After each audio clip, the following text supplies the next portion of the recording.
39. Call in. I'm taking live callers. We're going to be talking about the Jets. We're going to be discussing everything that we got going on. All right.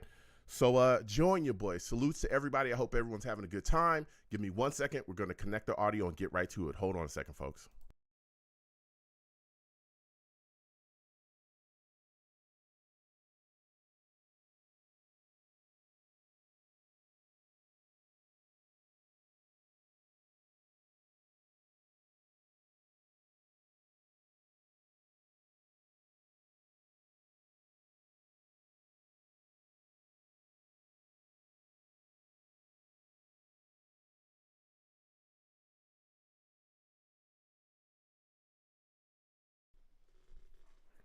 Blog Talk Radio.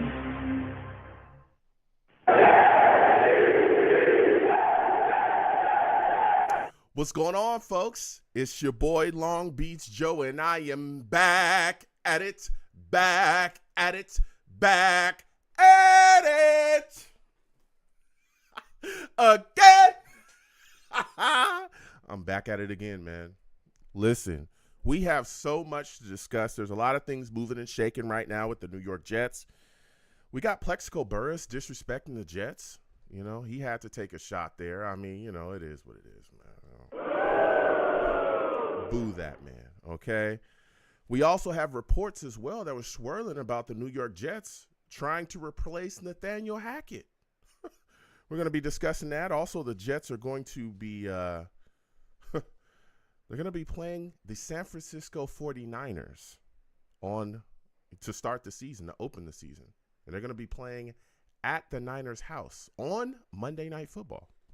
We have so much to talk about, man. There's been so much going on. We're going to be talking about draft signings. We're going to discuss it all, okay? Let me go ahead and get into the show. Listen, I am the man of the people. I'm here for the people. Let me shamelessly promote my Facebook page.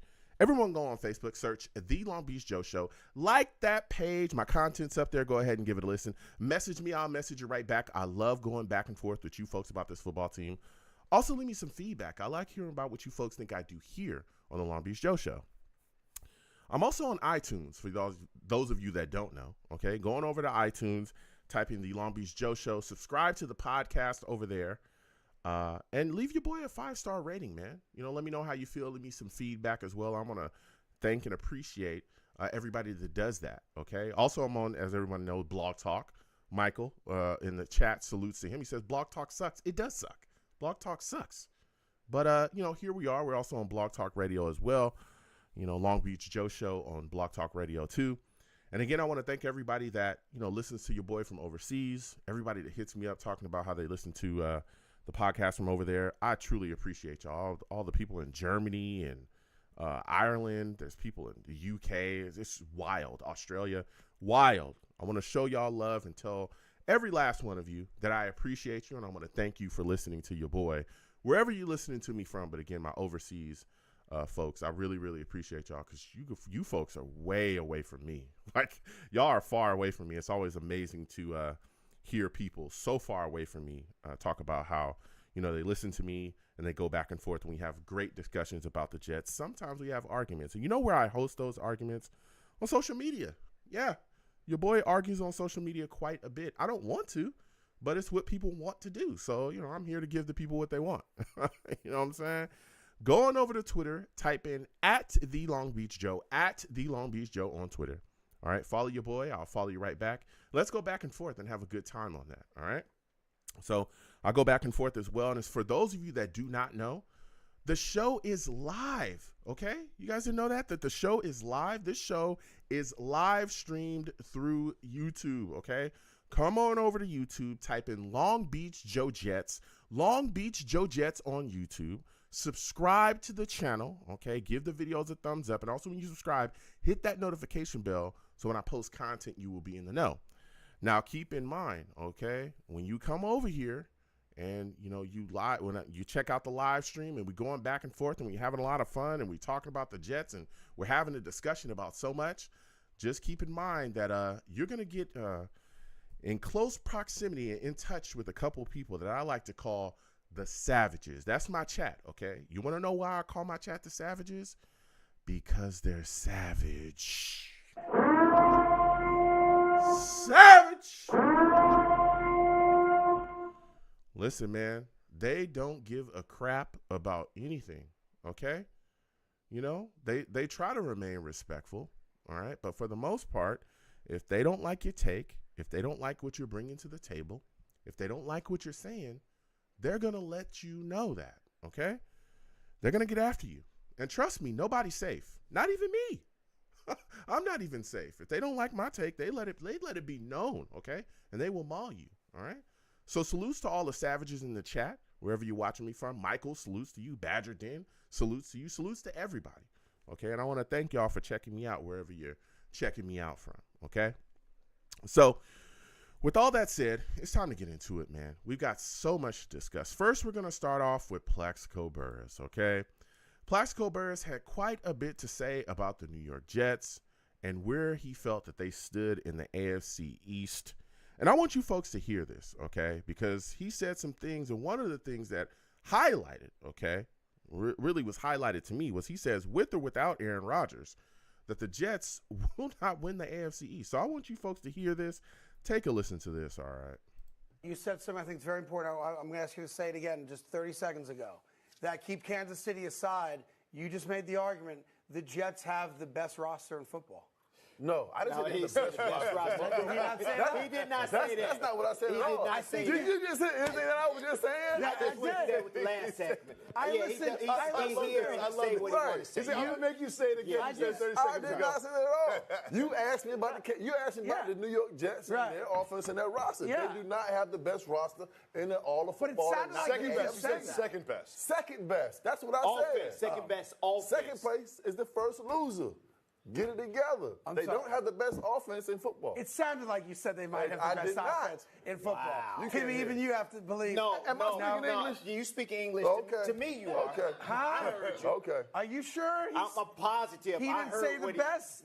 He said the second best. That's what he said. I heard the Second word best. best, and I just assumed he meant the best. Listen, He didn't say second best team. No. He said second best offense. Right. Okay, so Last I season, misheard you is what you said. Last season, I came on here and I said the New York Jets would not win the AFC East with or without Aaron Rodgers. You did say and that. the Buffalo Bills won the AFC East. That's correct. Did I not say that? You said it. Okay, I'm going to go on the record again this year. Go ahead. And I'm going to say that with Aaron Rodgers or without Aaron Rodgers, I still believe that the Miami Dolphins are the better team. Wait, you than the misspoke. New York Jets. You misspoke. No, You I'm meant not Bills. going You meant Bills because Miami Stephon Dolphins. Diggs has departed. The Buffalo Bills window has closed as far as getting to a Super Bowl or a championship. Let me write that down. Now, Are we recording this? I'm taking the Miami Dolphins win the division. over the New York Jets to win the AFC East division. This is becoming a lot. Wow. I mean, here he is. He spoke his mind, said what he had to say, right? Now, what confused me by this whole talk is he started off by saying that he believes that the Jets have the second best offense on paper in the league. And it stunned me because I was like, bro, you're telling me that you believe that the Jets have the second best offense in the league. If you look at their defense, the defense is unbelievable. They're third overall ranked, but a lot of people believe that the Jets have the best defense in the league. So if you're giving them the second best offense in the league by your own volition, and you're saying that it clearly, factually, the Jets have, if not the top defense in the league, one of the top defenses in the league, how can they not take the AFC East? What? Bro, what are you talking about, man? I don't get where you're coming from here, Plexico. I don't get it. And again, I respect Plexico and salutes and respect to the Carton Show, but that makes no sense whatsoever. And even if you look at this Jets defense, it's gotten better. The Jets defense is even better, right? Yes, we moved on from Bryce Huff. He's with the Eagles. But we went and got Hassan Riddick, a man who is one of the best pass rushers in all of the league. I think, four back-to-back seasons of double-digit sacks? You got Jermaine Johnson coming off of a Pro Bowl year. You got Will McDonald ready to step in year 2. He's ready to go and make that big impact. What are you talking about, man? But then you talk about the offense, right? Okay, what you said out of your own mouth was the second best offense in the league. That's what you said out of your own mouth, all right? But you look at the situation here, the thing that has plagued the New York Jets is that their offense has always sputtered. You look at last season, right? The defense was phenomenal. It was the offense that couldn't get it together. Well, why was the offense in such a bad position? It was because Aaron Rodgers, right, wasn't playing. We were struggling along our quarterback situation here. Well, Aaron Rodgers is going to be fully healthy this season, okay? He's coming back off that Achilles injury. He's ready to go. So he's going to enhance everything that we do, the weapons, everything, because he's going to be able to get the ball out effectively to everyone. Never mind the fact that we've shored up the issues that we had along our offensive line. Tyron Smith, Morgan Moses, we brought in John Simpson, AVT's coming back. He's fully healthy. You got Tippmann at center. This offensive line should look solid. Heck, we even brought in Olu as well. Drafted him too to make sure he's our insurance policy. So I'm wondering, Plexico, brother, what are you talking about? What are you saying? Especially when you look at the situation that, hey, Breece Hall probably going to have a great year this year. He was good last year. The man just couldn't make the moves he needed to make because the holes weren't there. Well, now you got a reassured offensive line and you got Aaron Rodgers. Try to load the box up against Aaron Rodgers and see what happens to you. Defenses are going to defend us differently simply because of his presence. That means that the door is going to open for Breece Hall to run wild. To run wild. I'm confused, Plaxico. I'm confused, man. You look at the state of the AFC East, it's prime for us to take it, right? I mean, it's not like the AFC North, right? You got all these, you got the Bengals, you got the Steelers, like you got great teams. And we have some good teams here in the AFC East, but it's different over here. You look at the Patriots, they're not the boogeyman anymore. They're not. Belichick is gone, man. He's gone. Tom Brady's not coming through that door. They're trying to figure out their quarterback situation. And you got Gerard Mayo, first-year head coach there. They're going through a full-blown rebuild. Then you look at the Bills. Oh, brother. That defense is different. And a lot of people don't want to discuss this, but I do. The Bills took a chainsaw to that defense. No Micah Hyde, Tre'Davious White's gone. They're missing a couple other guys as well. Things are different over there. Never mind the fact that Stephon Diggs is not there anymore either. That was the guy that really used to give us a lot of trouble, right? Stephon Diggs. Well, he's not there anymore. So we're about to find out in real time who Josh Allen is for real. Oh, brother. We're about to see who you are for real now. Never mind the fact that Gabe Davis ain't over there either. I like Keon Coleman, young kid they drafted. I like him. I think he's funny. He's got a great personality. He's a rookie. Wait until he meets Sauce Gardner or DJ Reed. Things are different. Things are real different. Even if you look at the Dolphins, and again, I don't disrespect, teams around in the AFC East. I'm not disrespecting you. I'm just keeping it all the way real. And I don't like the Dolphins at all. They're probably my most hated team in the division. They've lost a lot of pieces as well. Wilkins, no longer there. They lost Robert Hunt in free agency. They lost Brandon Jones. They lost Van Ginkel as well. They're hurting, man. They've lost some guys. Then you turn around. Are you trying to tell me that you think, like, I should be scared of Tua? I've never been scared of that guy. And don't sit here and try to tell me that you think that Tua is better than Aaron Rodgers. That's insane. That's insane. So I'm sorry, Plaxico. I don't agree with you, man. I believe that the AFC East is ready for the New York Jets to take it over. I think it's right for the picking. And I think that the New York Jets will take the AFC East this year because of everything that we've done and what we're coming back with. I'm sorry, Plaxico, but you're flushed. Flushing. He's flushed. I'm done with that, man. No way. No way. I believe that the New York Jets will take the AFC East this upcoming season. It's right for us to do it.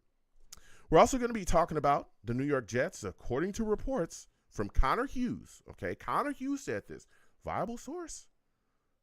This man is as real as it gets. Okay, salutes and respect to him. Connor Hughes came out with a report saying that the New York Jets made legitimate attempts this offseason to bring in someone who could run the show for the offensive side of the ball. Oh, boy. He said that the person wasn't going to take the offensive coordinator tag away from Nathaniel Hackett, but he was the person that would overall run things. I'm a little stunned by this because the first thing I thought when I heard, hey, according to Connor Hughes, that the Jets had made some attempts to bring someone in to run the show offensively, the first thing I thought was, well, why wouldn't you just fire Nathaniel Hackett? Why are you going to keep him around for? Right?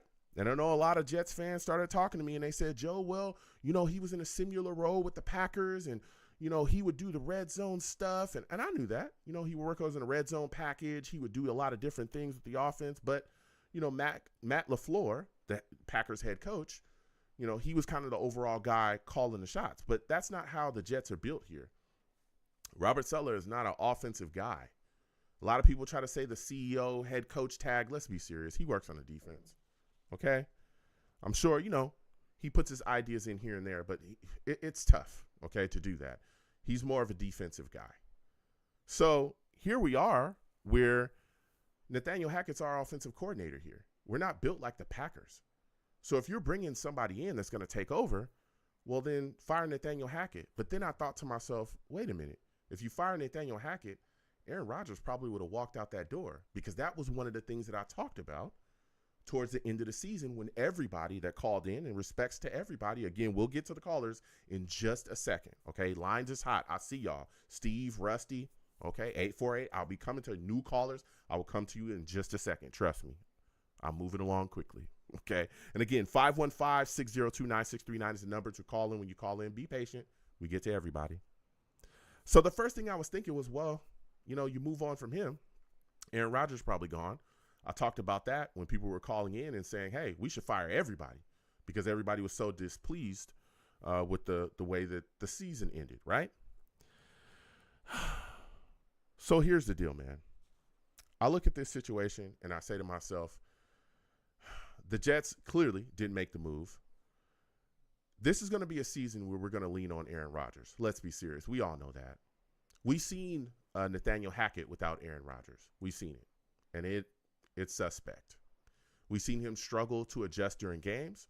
We've seen him struggle to adjust his offensive scheme to players on this team. We've seen it. We've seen it. We haven't just seen it. We've heard it. We've heard it. Not from crazy sources. No, we've heard it from players. We heard Garrett Wilson come out and talk about this. Garrett Wilson stood on a podium at the end of the season, and he looked about as frustrated as you can get.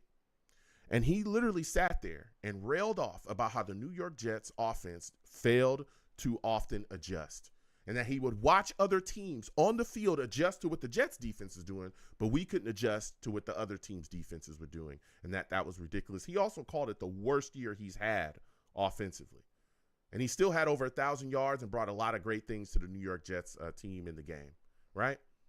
I'm telling you, Garrett Wilson, he looked – if he could have walked out the door right then, he'd be gone. That's how he looked, okay? So here we are, man, where we're gonna be leaning on Aaron Rodgers. And we're gonna see, you know, we're gonna clearly see and we're gonna know that if Aaron Rodgers can't get it done, nothing's gonna get done. Let's keep it real. And we know that Aaron Rodgers is the guy, and again, he built this system with Nathaniel Hackett. So if he doesn't like something Hackett calls, when he gets to the field, he's going to change the play. We all know that. And that's how it's going to work.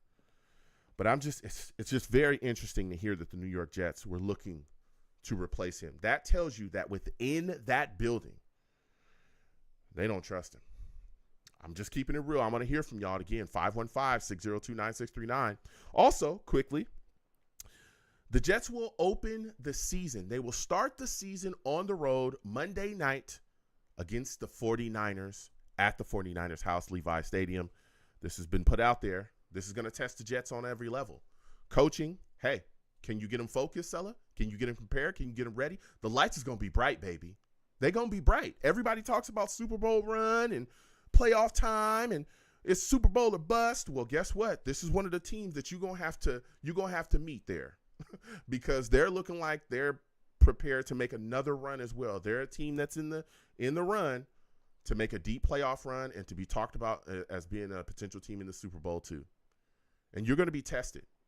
Can Sulla get this team focused? Sauce Gardner talked about it as well at the end of the season, that he felt that the Jets came into the season not focused with everything that was going on. All right. Hard knocks and all the cameras and all the crazy stuff that was happening. Can you get this team focused? The lights are going to be bright. Are you going to be prepared? Because you're about to face Kyle Shanahan, and he ain't a joke. And I know you know that, Sulla, because you and him are very good friends. Of course, we know Sulla spent a lot of time with the Niners from 2017, 2021. He was their defensive coordinator. So he knows them. Can he get things rolling? Also, cleaning up those penalties, cleaning up the time management issues. Boy, let me tell you something. You get the Niners free yards, okay, on penalties, they'll smoke you. Mismanage the clock, they're going to smoke you too. We're going to be tested offensively as well. Okay, we're going to see, can Nathaniel Hackett do something or step up? Can he at least help? All right. If not, then we're going to see, where Aaron Rodgers stands. Is that Achilles ready to go, fully healthy? Because there's going to be some times where he's going to have to move because this Niners defense is going to bring the pressure. Oh, by the way, this offensive line, we're going to figure out real fast how much we fixed or didn't fix.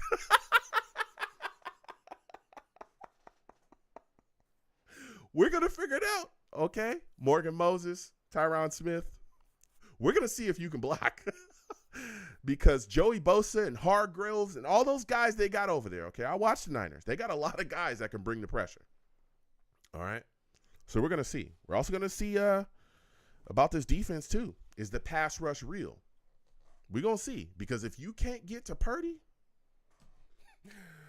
oh, brother, you're going to have a long night. Also, we're going to be tested against the run too because they can run the football effectively.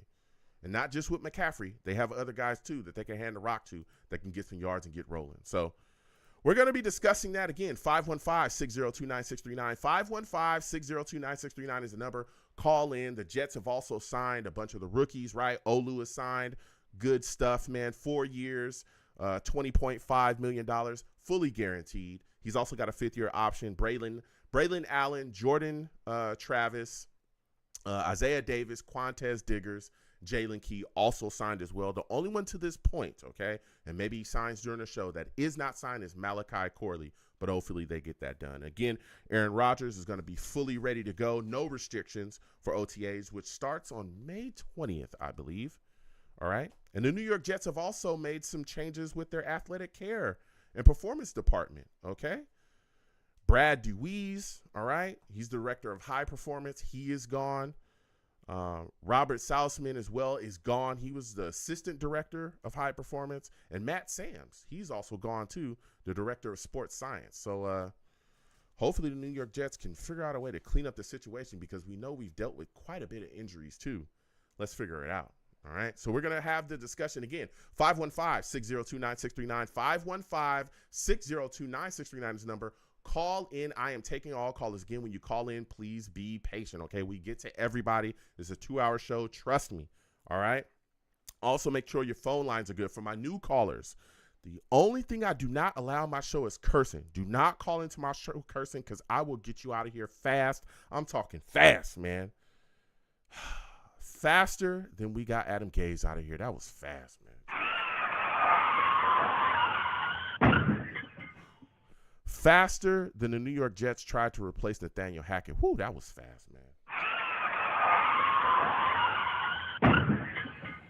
Faster than the New York Jets got Jamal Adams out of here. That was fast, man. Woo. Jeez Louise. And again, according to reports, okay, the Jets were trying to replace Nathaniel Hackett. We're going to get to these lines again. 515-602-9639. 515-602-9639 is the number. Call in. First caller we're going to is Rusty. Rusty, we're coming directly to you, okay? Everyone, hold on. We will get to everybody. I'll see you, Steve, 848-347-609, okay? New callers, I'm coming to y'all in a second, all right? But we got to get to Rusty, all right? For those of you that do not know, okay, this man, Rusty, he's a savage. Savage! Damn, Rusty. Salutes, Joe. Salutes, fellow savages. Salutes. Listen, Rusty, we starting off hot, man. Listen, the New York Jets, according to reports, okay, we're trying to replace Nathaniel Hackett, all right? What are your thoughts about this, man? Do you think this report is true? And Why do you think the Jets just wouldn't fire him at that point then? Threaten me with a good time, will you? Oh, I wish, but Hackett puts the hack in Hackett. No denying that. Good God, that guy. But I don't know what to do. I mean, Connor actually is becoming pretty reliable. He does. He's gotten a lot better with us, and complimentary things and calling other people out, not being like how our other reporters and people would be bashing us all the time. It's like you're a Jets reporter. What are you doing? So, but I hope so. Maybe there weren't no candidates, or maybe they got someone in the works behind the scenes that they want to, and maybe talk a little bit more with Aaron, because he is open to that sort of stuff. Look how Lazard was. Mm-hmm. So might be like, yo, you two gotta go, bro. Take him to his dark retreat and just lock him in there and don't let him out. Yeah. So, yeah. Go ahead, bud. Yeah, the thing, I don't know if you're on a headset. I don't know if you on a headset or something. Maybe you could take that. You're kind of echoing just a little bit. So please correct that, because I definitely want to be able to hear you. Say it again. Is that better? Yes, this is way better. Perfect. Okay. So coming Oh, back. all right, Yeah, cool. coming back. You kind of talked about this situation with Nathaniel Hackett, and immediately I thought to myself, man, okay, they didn't make the move. Clearly, you're sticking with Nathaniel Hackett, right? Do you believe that Aaron Rodgers at this point is great enough to overcome the missteps that you can have with Nathaniel Hackett? Because at this point, we're going to be leaning on Aaron Rodgers, right? Like, we all know this. If there's something going on out there that needs to be fixed, or if there's an adjustment that needs to be made with the offense, you can't really, lean on Nathaniel Hackett to do that, because we've seen he'll fail. He fails to adjust consistently. So do you think that Aaron Rodgers will be able to make that move? Do you think that Aaron Rodgers is still great enough to, handle business when need be? Oh, I do. I just hope that, Hackett doesn't try and fight him on, like, the struggle of it. Because you could hear Aaron, when he's mic'd up, he's like, what are you doing? He's sitting there literally calling him stupid on the sideline, doing the whole thing during practice, too. So, I don't know. I don't know what happened to him after Jacksonville, because somehow he took Bortles to the AFC Championship, or Gabbert, one of those two guys, which is, basically the same thing. Yeah. So, I don't know what happened. And that was with the defensive team, too, in the Jags. Mm-hmm. They were all defense when they, went up against, and almost beat, actually, New England. Mm-hmm. New England ultimately took it from them. Of course, why wouldn't they? But, I definitely think that Aaron does. And because he's honed in. The guy studies all the time, and he doesn't want to be made a fool of. And he thinks, the thing about Aaron sometimes is he overthinks, just because, the guy's like a genius, or, smart, or he's just very in tune with his surroundings and everything else like that, and puts a lot of faith in his players, not afraid to risk things sometimes.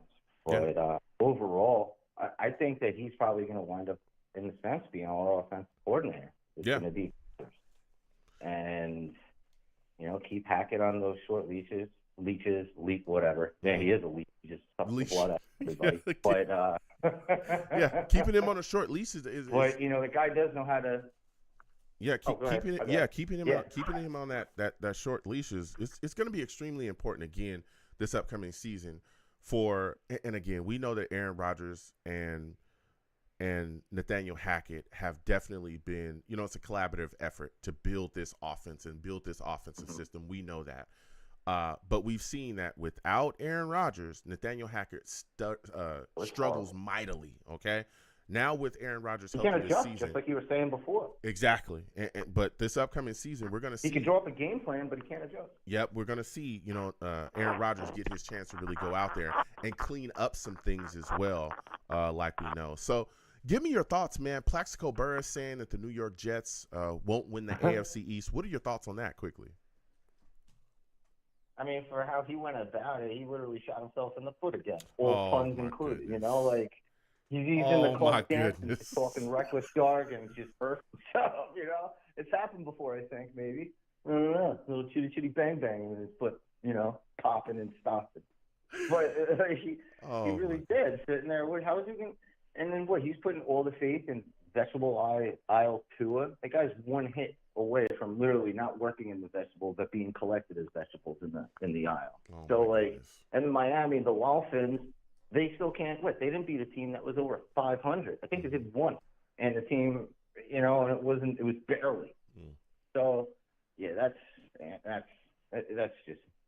Yeah, it's wild to me. Plaxico. Listen, I respect him. I know the jokes are gonna roll. I'm listening, but I can't agree with him either. So my final question for you, Rusty, before I let you go, man, you're looking at this situation, right? It's been announced the Jets will play the Niners to open the season on the road at the Niners' house, man. What are your thoughts about this game? And do you think that this game to start out the season will test the Jets on every level? Quickly, give me your thoughts.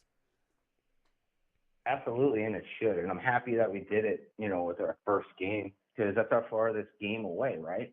I mean, that, and we're playing Arizona away too, but and San Francisco is no joke. And like you said, it's the three-headed monster. They're good on defense, they're good on offense, and they have great coaching. So, and then at least we get to, prep the whole entire summer for, playing against them specifically.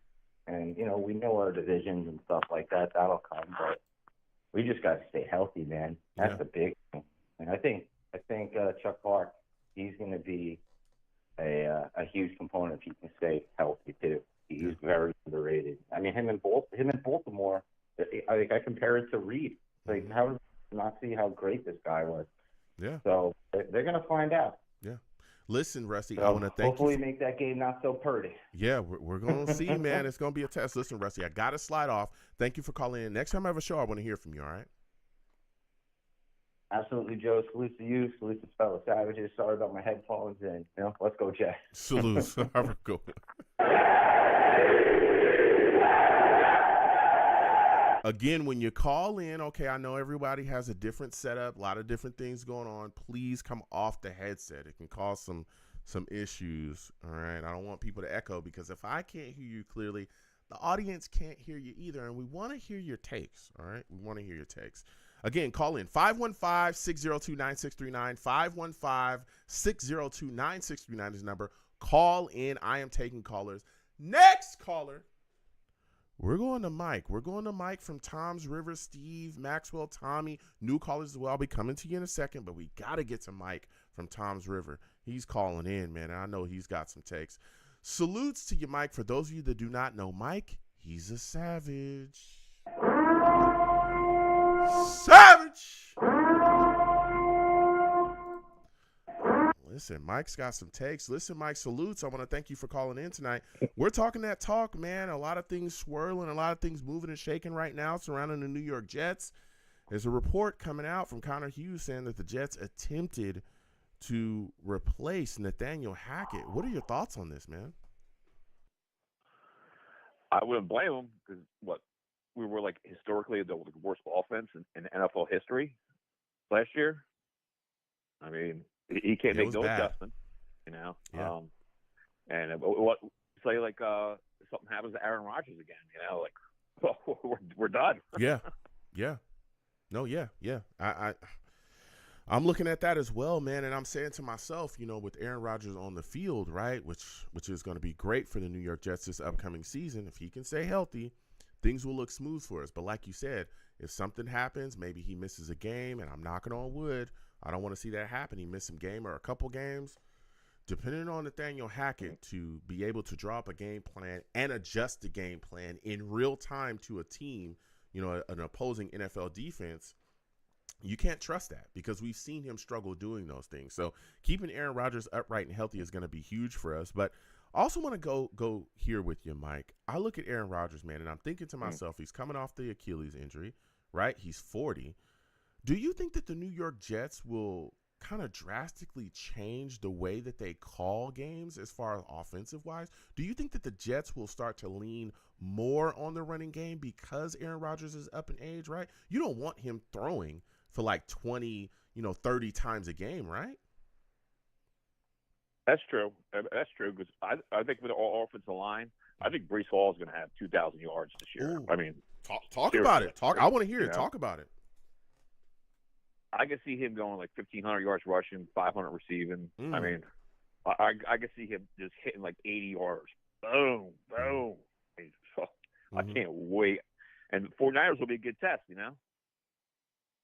And that's where I want to go with you next. Like, listen, Yeah, listen. I mean, look, and this is something. No, you brought up a great point, Mike. And this is something that I was thinking to myself. I said, man, listen, Aaron Rodgers is a 40-year-old man at this point, and it's no disrespect to him. Of course, everyone knows I love Aaron Rodgers, but you can't expect to have this guy come out and throw 350 every game. And when I talk to a lot of Jets fans, that's what they're expecting. They're expecting 350, him to go off, have 1 billion touchdowns this season. And I said, whoa, right? He's 40. What I think you're going to get out of Aaron Rodgers is an elite game manager, right? He can still make all the throws in the league. He can do that. Like they're clearly, right? But every single night, is he going to be able to do that? I don't think so. And I don't think you want to put him in that position, right? You look at guys at the end of their careers, your Peyton Mannings, your Tom Brady's, right? Those guys were able to win later in their careers, but a lot of times they allowed their running offense to kind of take over, do their thing. Yeah, they made their plays. 3rd and 2, at the end of the game, Tom Brady, you gave him the ball, it's a wrap. He's going to convert and get that first down. You give him the ball late in games, he's going to put his offense in great positions to score and take the game. We all knew that, right? But what he really leaned on, let the running game do its thing. I'll make my check downs here. I'll convert. I'll move the chains, but I'll also lean on a phenomenal defense, and that's exactly the same thing that the New York Jets have, right? And so I'm looking around and I'm saying to myself, I really think that Aaron Rodgers, right, and I really think that the New York Jets are going to be all about running the ball this year. I really think they're going to give not just Brees Hall, but Izzy as well. I think is going to be involved heavily within, the rotation, getting the ball within his head, feeding him as well. I think that he's going to get his shots. And I think that that's why the New York Jets took those 2 young backs. I really think the Jets are really going to dedicate themselves to running the ball first and then allowing Aaron Rodgers to do his thing behind that. What are your thoughts on that? I think it's 100%. Like, he's going to be out there. He can read the defense. Walk, you have a quarterback that can call out the Mike linebacker for once. He's going to stress the defense so that, they're not going to be able to double team Garrett. They're not going to throw 8 guys in a box. Yep. So he's another coach on the field. He's not going to throw interceptions. He's going to pick people apart. Yep. And then with our defense, it's like our defense will be able to rest on the field. And Rusty, he beat me to my joke because I was going to say Plexico shot himself in the foot again. So. Oh my God.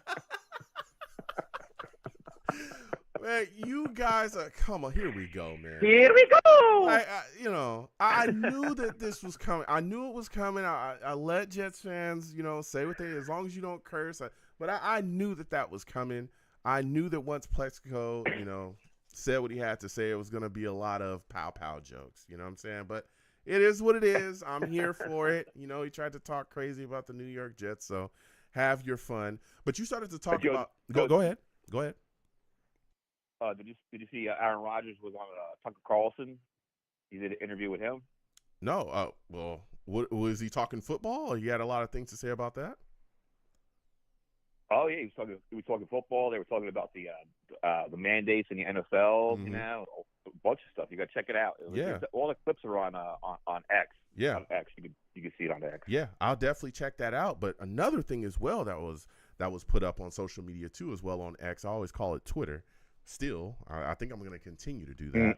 But yeah, we see that the New York Jets are going to be playing the 49ers, man, to start the season. It's going to be at the 49ers house, man. What are your thoughts about this situation? And are you concerned? I wouldn't say that I'm concerned, but I'm looking at it like, man, we're swinging West Coast. We know the Jets always struggle swinging West Coast. What are your thoughts on this setup and situation to start the season, man? Well, they'll be able to prepare for them all summer. They'll fly out there early, get acclimated. Are they going to be using Sauce Gardner? Is he going to be rotating so he's covering the best wide receiver now? That's what I heard this year. He said some things where recently, I can't remember exactly where he said it, but he's going to be traveling. He's talked to Coach Ulbrich about that. And as of right now, out of his own mouth, he said that he's going to be traveling. I don't know if it's going to be every single play or if it's going to be, certain times, but he'll be traveling with the other team's best wideout. I think we stack up good against the 49ers. I think it'll be a good game. I think we'll beat them. Yeah. I'm telling you, I think it's going to be a great test as well. I look at it and I say to myself, you want to figure out who you are. You're going to figure out real quick, because this is a team that is poised to make another run for the Super Bowl. They're constantly in the run. They're constantly a big boy in the NFC, excuse me. So if you want to match up with those teams, and if we're, if we want to go where we say we want to go, these are the teams you're going to face. So here's the test straight out the gate. And if we, haven't, if we're not there, then we're going to figure out how to get there. But if we are there, we're going to show up and show out. And again, I'm telling you, with Aaron Rodgers, boy, oh boy, it's going to be something special to see. What's that saying? Yeah.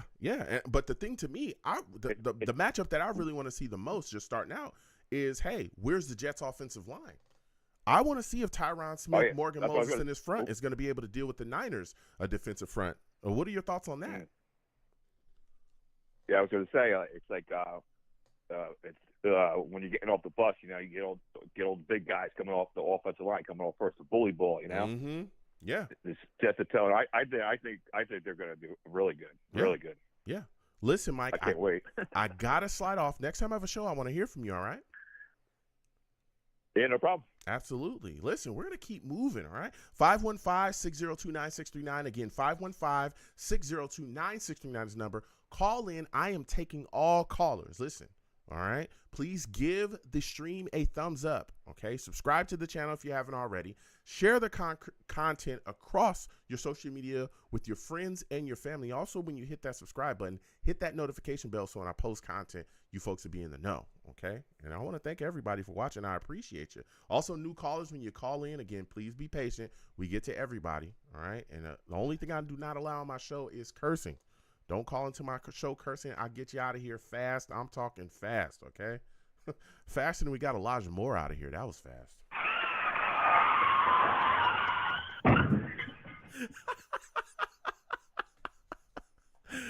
Oh, man, we got Elijah Moore out of here fast. Next! We're going to Brick City, baby. We're going to Brick City. I got to talk to him, okay? Again, we'll keep following through these callers. Everyone be patient. We'll get to everybody. But we got to talk to Brick City. He is in the house, all right? Listen, for those of you that do not know Brick City, this man is a savage, man. Savage! Brick, salutes. I haven't talked to you in a minute, man. We missed you. Give me your thoughts about the situation. A lot of rumors moving and shaking surrounding the New York Jets right now, man. There's a lot of talk about Nathaniel Hackett, that the Jets was looking to replace him. What are your thoughts on that, man? I don't know. I kind of believe it because of the scrutiny of last year. He couldn't coach out of a paper bag. And I'm like, wow. But I'm thinking he's still there because of the Aaron Rodgers effect. So Aaron Rodgers kind of like, I'll say Peyton Manning with Adam Gase when Adam Gase was the coordinator out in Denver. I think it's one of those situations. Aaron Rodgers probably was like, hey, I don't want to change the offense. I know the offense. I can work within the offense. Trusting me and knowing Coach Saleh and JD, they're probably like, hey, man, former MVP, former Super Bowl champ, we trust in you. It's like a, symbiote relationship. That's why I can think off the top of the head because of that. Yeah. Yeah, listen, I'll tell you what, it kind of is surprising to me. I look at the situation, I say to myself, like, if they were looking to have somebody come in and kind of take over, then why wouldn't they just fire him, right? Because this is not like, in the past where he's worked where there was like an offensive-minded head coach or something like that. Like, that's not what was happening here. We know Saleh is not an offensive-minded head coach. So it's like if you're going to have somebody come in and take over, then just fire him, get rid of him, and move forward. But if that's not the deal again, according to this report, then I personally think that they looked at the situation and said to themselves, hey, Aaron Rodgers is vying for the guy. I'm sure Aaron Rodgers wants him around. They've built this offense together.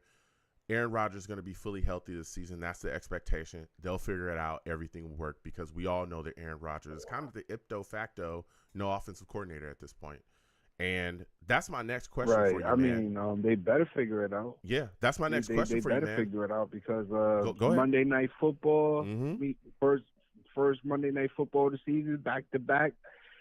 They better figure it out because we gonna show the world who we really are. If we contenders or pretenders at Levi Stadium in sunny California. There's a lot of storylines there. Aaron Rodgers going back home to his home state. Robert Saleh going against his former team. DJ Reed going against the team who cut him and the Seattle Seahawks picked him up. Are the 49ers contenders or pretenders because they lost in the Super Bowl? So I got us losing that game. I'm not going to lie. It's the West Coast. We don't perform well in the West Coast historically. But I got us losing a close game. I got us losing 24-27. Oh, wow. Well, I mean, listen. There's I'm sorry, Lombi. I just had to say that. I apologize. No, listen. There's a lot of time. I see time them in the Super Bowl. A lot of time between now and then, so we'll see. But if you have us losing that game, you have us losing that game. But when you look at the situation, I was losing that game because we're winning. We were going to beat them in the Super Bowl. Okay, that's okay.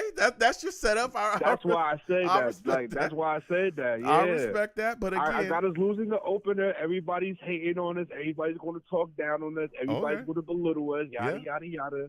I believe that Aaron Rodgers, C.J. Mosley, Coach Saleh, and some of the veteran, some of the veterans that we got on this team, I really feel like we have a tight knit group.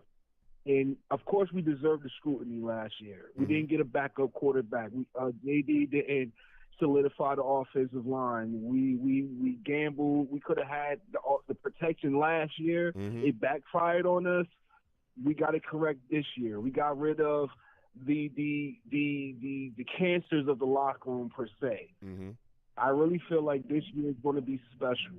Okay. Because everybody in the media, rather it's New York media out there in Valley, all my family, shout out to my family out there in Brompton, I love y'all.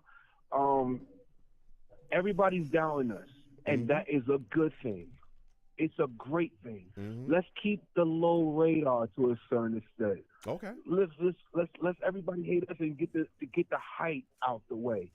Is Aaron Rodgers back? Is healthy? Can the New York Jets offensive line hold up? What about Breece Hall? What about Tyron Smith? Can he be healthy? Did the Jets messed up instead of getting the weapon, the offensive? Yeah, talk all that great stuff. Yeah, thank you. Okay. Because in February, we're gonna slap you in the mouth. And I swear, and I'm being humble this year. I'm not talking crazy. I'm not talking crap because I know this is a PG show. This is a family show. Yeah. I had to correct myself real quick. Okay. Listen, I'm listening. You said you being humble. You said the Jets win the Super Bowl. You be humble. Go ahead, finish up. Defense. Let's start there. Can we start defensively? Real quick. Go ahead. Yes, losing JFM it might hurt us for the beginning of the year, but guarantee we're not done picking pieces up. Okay. That Hassan Riddick. Yeah, we lost a potential homegrown talent, but we got a consistent Pro Bowler who has consistently has double sack seasons, and he's still in his prime. He is not washed. Let's hope for safety and health. Okay. Sauce Gardner, DJ Reed, Michael Carter. Yeah. Listen, the defense is but phenomenal. If the offense can match the defense healthy, we're going to be a monster. We're going to be a juggernaut. Exactly, and that's the big question. We're going to be a problem. And if Aaron Rodgers can stay healthy this season, I don't see how the New York Jets won't make a run. Listen, Brick, I want to thank you for calling in. Next time I have a show, I want to hear from you, all right? Always, my brother. All right, man. You know what? Go ahead, quickly finish up. Brick? Oh, I think we lost Brick. Salutes, Brick City. You know what I'm saying? Did y'all hear what, he called Compton a different, called Compton Bompton. For those of you that do not know, I'm from California. I have family over there as well. Salutes, all right? Listen, we're going to keep getting to these lines. Again, 515-602-9639. 515-602-9639 is the number. Call in. I am taking all callers. Again, Blog Talk is working. 515-602-9639 is the number. Call in. I'm taking all callers. Next, I'm going to Steve. Steve, we're coming directly to you. Hold on. All right, hold on. We're coming to Steve. Maxwell, Tommy, we'll get to y'all in a second. North Carolina, I see you. For those of you that do not know, Steve, he's a savage. Savage. Steve, salutes. I want to thank you for calling in tonight, man. A lot of things moving and shaking right now with the New York Jets, all right? Man, oh, man. You look at the situation.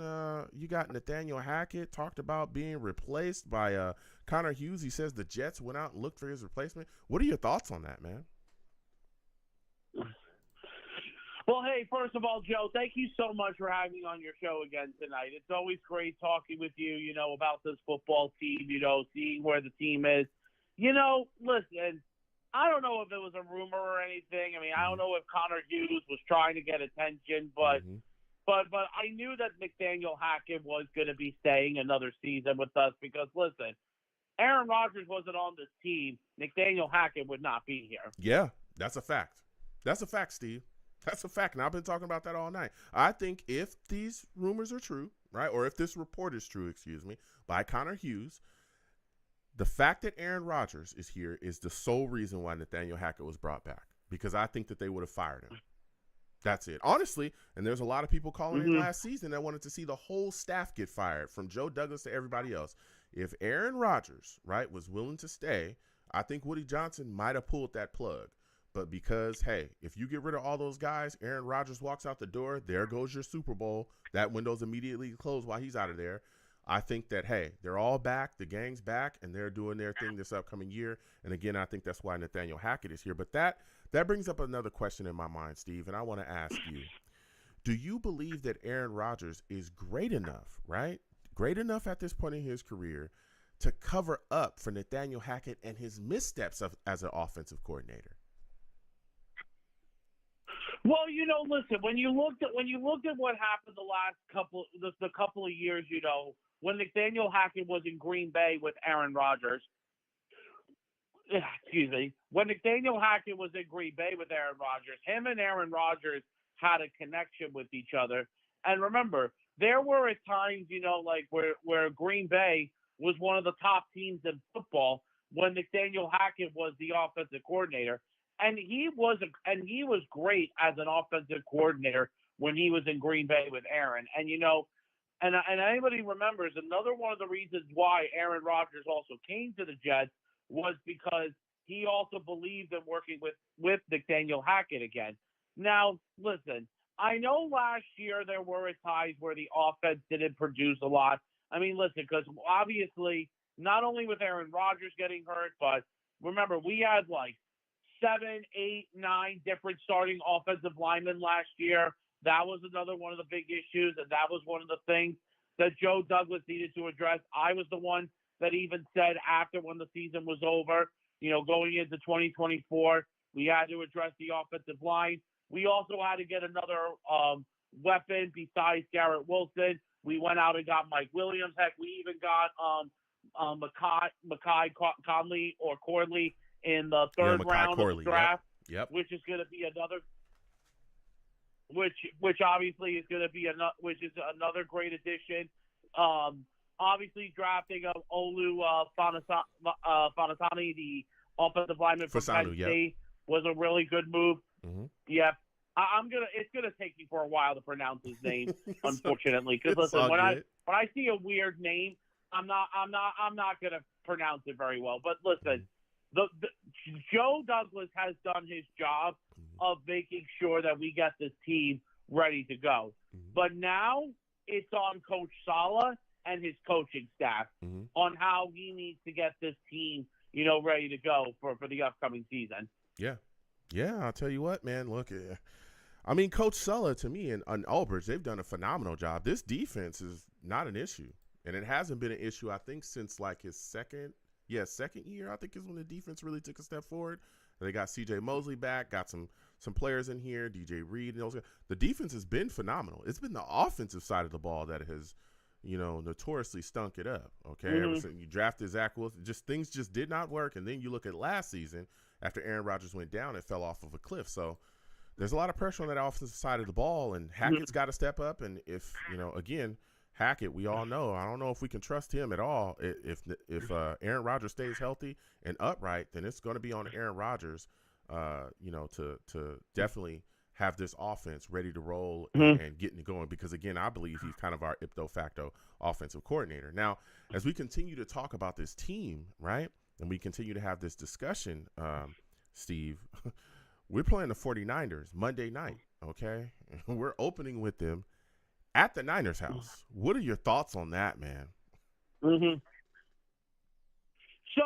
here is my thing about this. You know something, Joe? I heard something about a rumor last night when I was here at home. I saw it on Twitter last night. There was a rumor going around that there was a possibility that the Jets were going to open up the season in San Francisco. And when I saw that, I was like, wow, really? So we have to go all the way out to the West Coast, open the season Monday Night Football?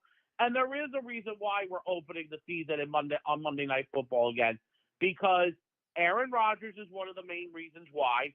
San Francisco, obviously, is the defending NFC champion. Then, obviously, when you look at the situation, Joe, not only that, it's because here's the thing.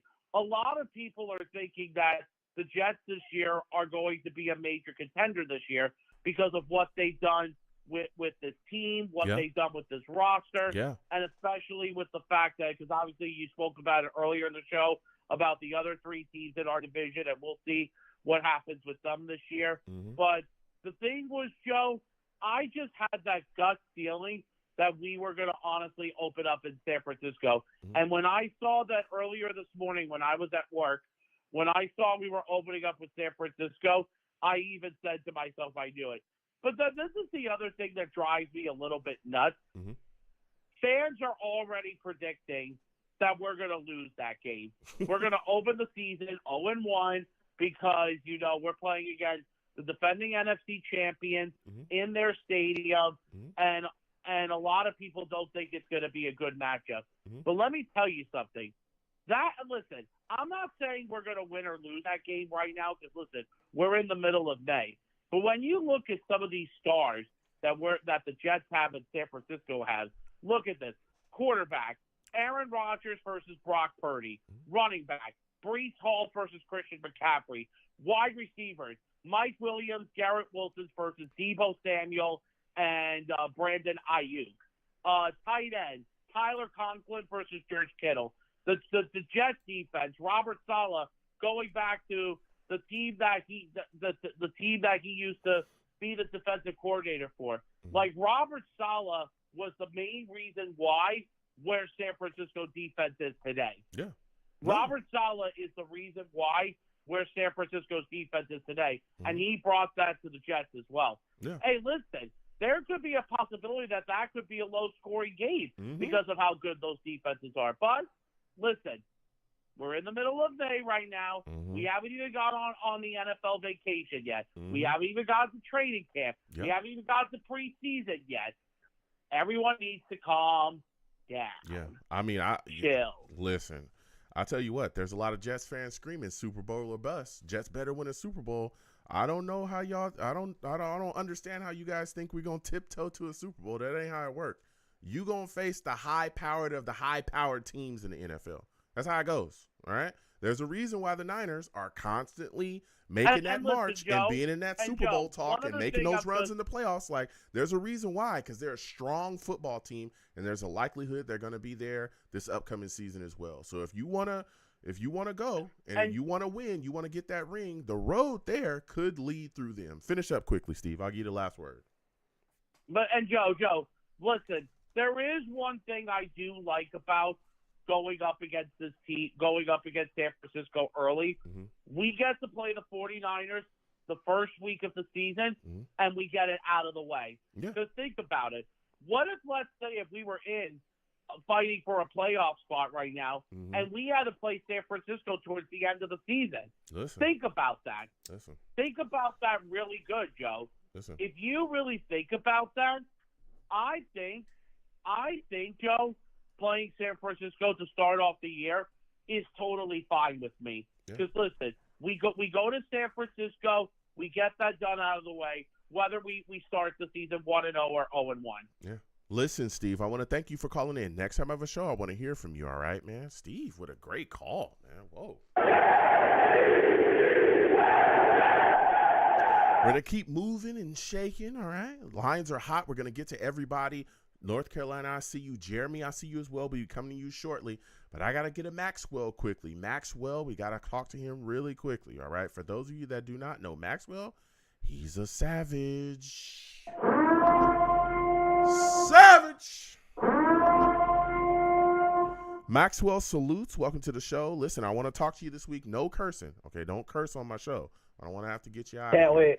Listen. Can't wait to talk on the show. Yeah, Can't wait to talk about 2024 Jets. It's the most anticipated season ever. Yeah, that's what I'm talking about. Let's get it. Listen, a lot of talk about the New York Jets matching up with the San Francisco 49ers. We're going to be their home opener. Okay, we're going to play them at their house, right? Monday night. That's how our season's going to start. What are your thoughts about it, man? I think it's anticipated. I was in school today and I saw it, and I think I'm so excited. It's one of the most anticipated games to start off the season. Brock Purdy versus Aaron Rodgers, first team back since the Achilles injury. I hope Aaron Rodgers does not get hurt again. I think as long as we contain San Francisco's offense, I think we could win the game. I don't want to say we're going to win or lose yet because, some fans are talking. We're in May, so we can see what the Jets are going to do in training camp if we add any players. But overall, I do not think we should judge based off loss or win. And then I think for our schedule, I'm confident in our schedule. I don't want to say, we're going to win AFC. I want to see, if we have, injuries and stuff. Okay. So you don't think we're going to take the AFC East? I'm not saying we won't take it, but I feel I just want to be realistic because, a lot of fans were like, oh, last year we're going to win it with Aaron Rodgers, but then Aaron Rodgers got hurt. And it's a relative season. And then 2 years ago we had, a good record, but then, we collapsed at the stretch. So, and I was talking on Matt Leary, another podcast, or he does a call-in show, and I was saying, my expectations were oh, I don't want the Jets, because the Jets always start off hot.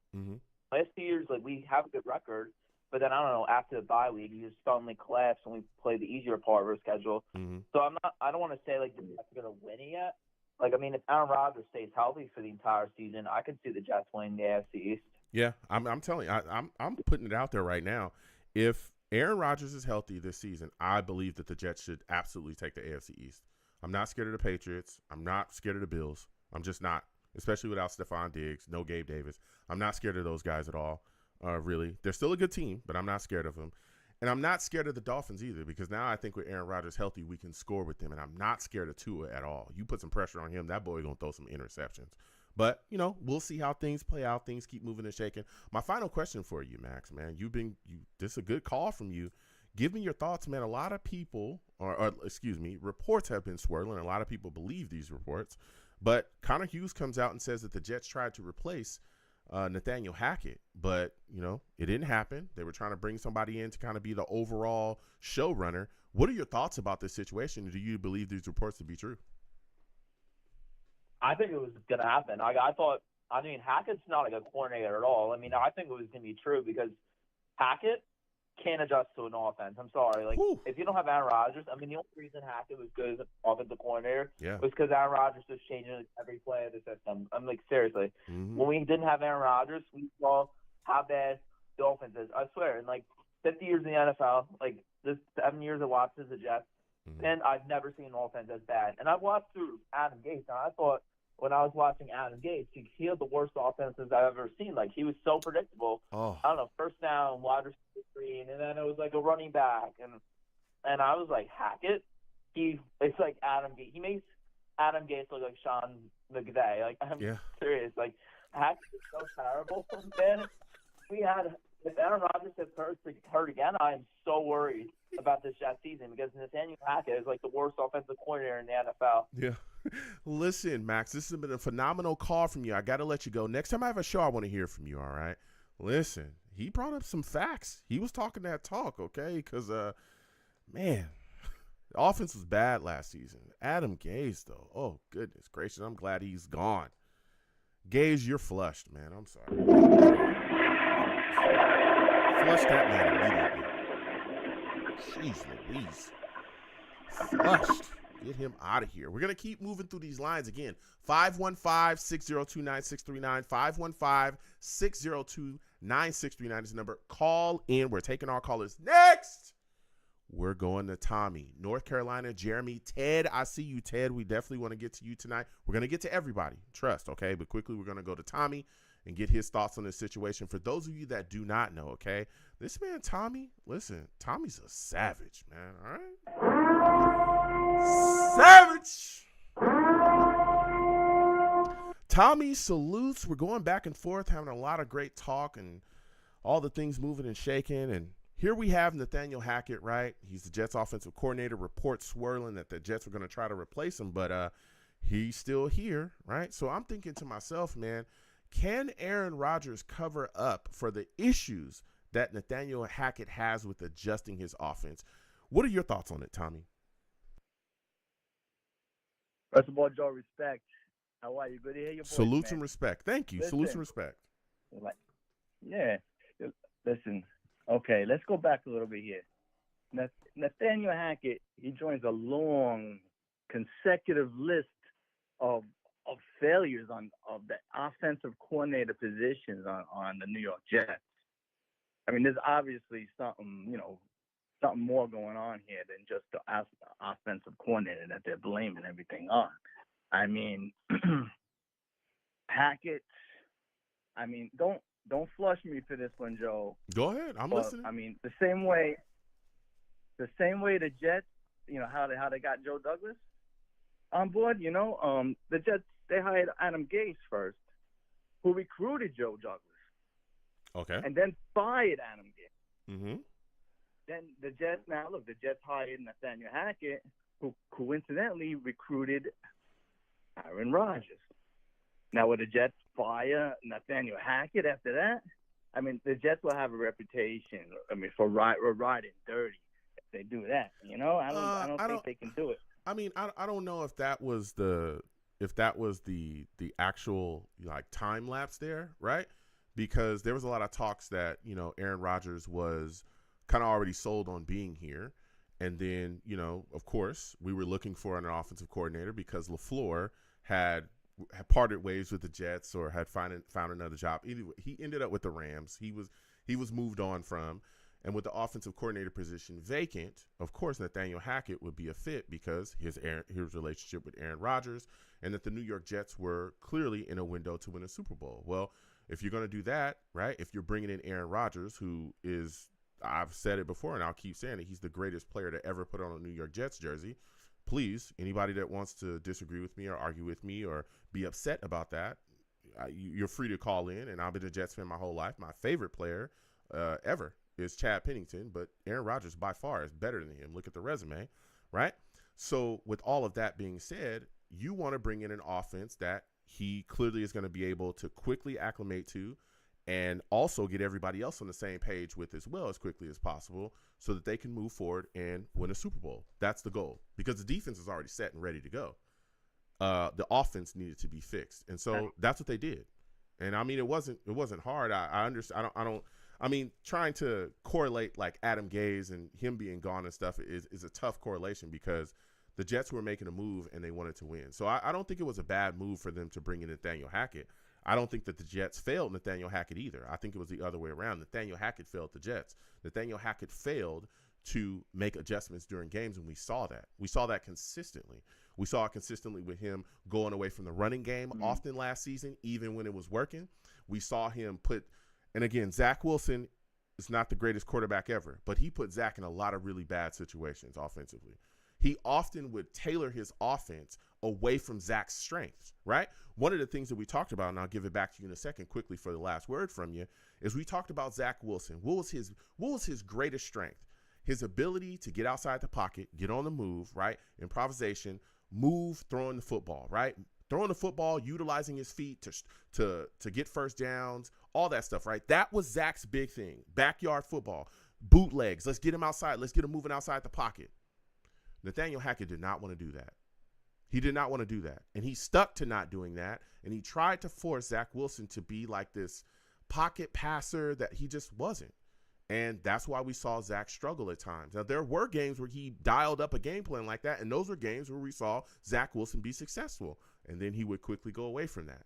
Then he also put Zach Wilson in situations where they would stack the box and take his head off. And we all knew Zach at times struggled trying to read a defense, especially with the shots that he was taking, especially due to the fact that our offensive line stunk too.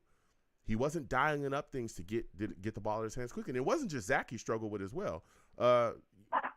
Boyle struggled with him, Simeon as well. So there were other issues too with Nathaniel Hackett. But I can't say that the Jets failed him because there was talent there. He just didn't utilize it correctly. But I'll give you the final word on that, Tommy. Give me your thoughts, and what are your thoughts again about Aaron Rodgers? Do you think he'll be able to step up and, kind of cover up for the lack of offensive coordinator kind of jibs when you deal with Hackett?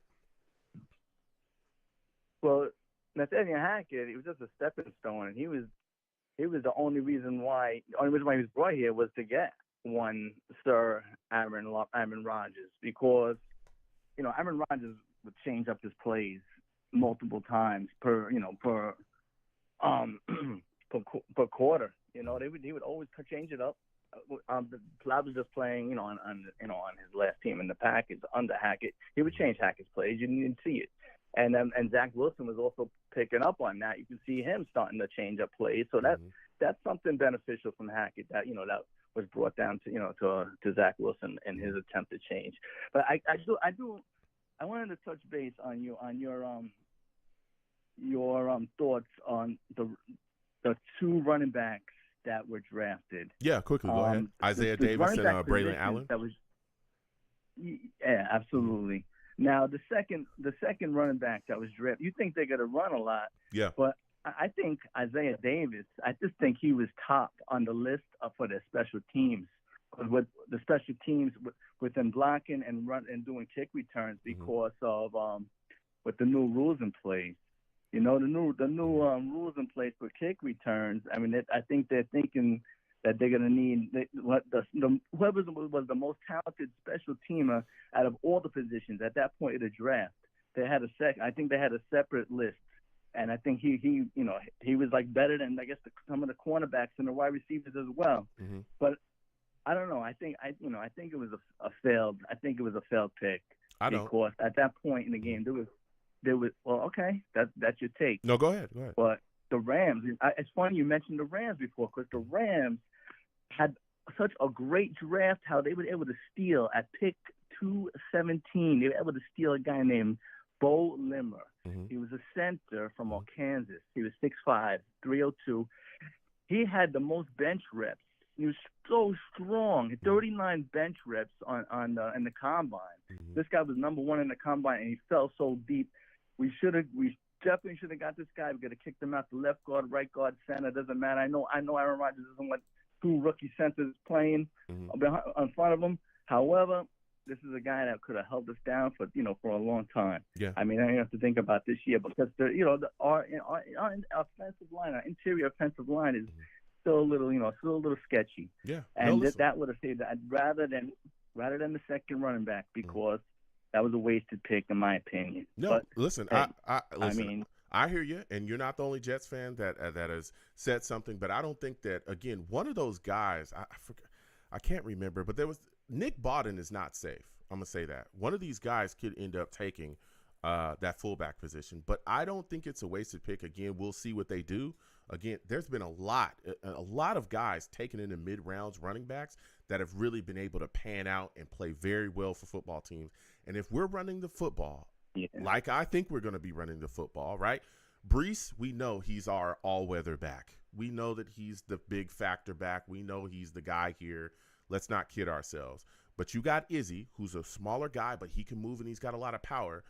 Man, these two big dudes that they're bringing in with Allen and Davis, these are going to be the guys that are going to beat you up. The guys that when it gets cold in December and you're tired and I'm just going to roll out of here, they're going to give these guys the football and they're going to run through you like a hot knife through butter. And you're not going to be able to stop them big boys because they're huge. They're big running backs, I'm telling you. And that's what I think is going to happen. You're right. Again, You're right. And this is just my thought. And this is why I said earlier, Tom Brady, Peyton Manning, you look at these older quarterbacks, right? And that's what Aaron Rodgers is. He's 40. You look at these guys, they get up in age. They start leaning a bit more on the running game. And when you do that, you need some fresh young legs in here to be able to carry that rock. And I think that's what these guys are going to do. Well, Tommy, I love picking your brain, Joe. Absolutely. I think you meant to say Israel Abanikanda. Abanikanda, yeah. He Izzy. didn't earn He didn't earn a nickname yet. Not wearing a Jets uniform. He came in with a self-proclaimed nickname. So from now on, I'm going to call him Israel Abanikanda. All right. Tommy, listen, I got to slide off. Thank you for calling in. It was a phenomenal call from you. Big ups to my man from North Carolina up next. All right, he's the best. That's my guy. Thank you so much. He said he doesn't get a nickname. Listen, Tommy going hard. I respect it, you know. Tommy going hard, man. You know, come on, let the young kids have fun. I don't mean to call him a kid. Let the young man have fun. I'm going to call him Izzy, all right? I know his name is Israel Abanikanda. I'm going to call him Izzy, okay? We're going to keep getting to these lines. Again, 515-602-9639. 515-602-9639 is the number. Call in. I am taking all callers. Next! I am going to North Carolina. Jeremy, Ted, I am coming to you shortly, okay? Especially Ted, okay? Hold on. We missed you last week. We need to hear from you. But we're going to North Carolina because I know he's got something to say to us. He's been waiting on the line. For those of you that do not know, this man from North Carolina, he's a savage. Savage! Listen, salutes, my friend. I'm going back and forth with a lot of people, all right? I've had a lot of discussions tonight. A lot of people talking about this report swirling from Connor Hughes. He's saying that the Jets were trying to replace Nathaniel Hackett. What are your thoughts on this report? Do you believe it? And, man, what are your thoughts on it, man? Because I would think you would just fire Nathaniel Hackett if you were that worried about it. But what are your thoughts on it, man? Hey, Joe, it's good to speak to you again, and I believe there may be some truth to it. You know, it's been brewing since last year. I bet that the Jet Brass is not very pleased with Hackett's performance as offensive coordinator. He wasn't really able to get the best out of a struggling Zach Wilson, and we had a historically embarrassing offense last year. Yeah. So I wouldn't be surprised, but I imagine that they contacted Aaron Rodgers and had those discussions with him internally. So I bet he's probably aware of it. You know what I'm saying? But he might not be trying to rock the boat, you know, too much with the Jet Brass and just let them do what they think is best. You know? Yeah. But I feel comfortable, you know, with the Jets situation. I don't like Hackett. I don't think he's a very good offensive coordinator at all. I think he might be the worst offensive coordinator we've ever had. Oh, man. Worse than Gase. Oh. And worse than anybody. Oh, man. Hold on. Gase, I got to flush you again. Whoa. I got to flush Adam Gase. I'm sorry. Oh, man. I can't imagine, but I watched the offenses. I watched all the games last year, and man, that offense was very bad, and it was bad. Oh yeah. I don't want to say it was worse, but you look at the numbers, it clearly it was there. Okay, but so that leads me to my next question for you. All right, when you look at the situation, if we're all, and all of us seen it, we're all saying that Nathaniel Hackett's a bad offensive coordinator, which we all know he is. Do you believe that Aaron Rodgers can cover up for him being so bad, right? Because when things are going awry, he's not going to be able to turn into Nathaniel Hackett because that guy is clueless. He's going to be by himself. Do you think that he'll be able to raise this offense up when those times come. Yes, I believe absolutely. He's gonna take control. Mm-hmm. No matter what set of plays that Hackett gives him, whatever he thinks is the best play call or best play design, he'll audible out of it. When they have those huddles, he'll discuss all of that stuff with his teammates on that field in that huddle and decide what they're going to do according to what the defense is showing and what audible call he's going to make. So, I trust Aaron. I'm very comfortable. Now, I would really be worried, if it was Sam Darnold or Zach Wilson or even a young Geno Smith. I think this time I feel so comforted going into this 49er matchup that we have a veteran. We have a seasoned pro, someone who's achieved at the highest level. He's been to a Super Bowl. He's won a Super Bowl. He's come up on the short end. He's been through everything. Yep. And I'm very comfortable with Aaron. Yeah. Very comfortable. I feel so at ease and at peace going into this matchup. I think a lot of our fans are panicking, because they're afraid that we're going to come up losing in week one. I think that's not going to be the case. I think the Jets are going to come to play, and I think they're going to put the Niners down. Yeah. Now, before I get there, I just want to stick with the offensive play calling just a second, just a little bit longer. You talked about being comfortable with Aaron Rodgers. We know he's up in age. We know he's 40, right? He's coming off that Achilles injury. Yeah. Do you believe that the play calling will change this season to lean more heavily on the running game because of those factors? Yes, to some degree. I mean, you got arguably the best running back in the NFL. Why not run the ball? You got an offensive line that's set up for power, a scheme that's more straight ahead, old school power.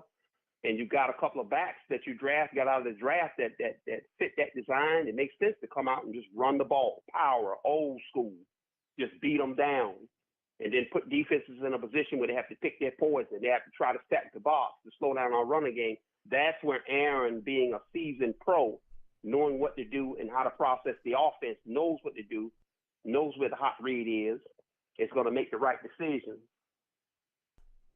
Absolutely. I trust Aaron. Yep. And I like what the Jets have done, making changes to the offensive design, emphasizing power. You know what I'm saying? They got Tyree Smith. They upgrade the left tackle position significantly. I think we'll be fine. We're going to be all right. Yeah. Yeah, listen. We are going to be all right. Give me your thoughts, because you talked about this Niners game, man, and I've been talking about it. I think it's going to test the Jets on every single level to start out the season and figure out, hey, we're going to see quickly who you are. What are your thoughts on it, man? Do you feel the same way? Yes, we have a chance. We have a chance against the Niners. I know they're a very powerful, very formidable football team. They've run that program very well, along with the Ravens. Then the 49ers have been one of the other ones that's been very successful. They've managed to get back to the Super Bowl last year, and they're going to be a formidable opponent. But I think we'll be ready.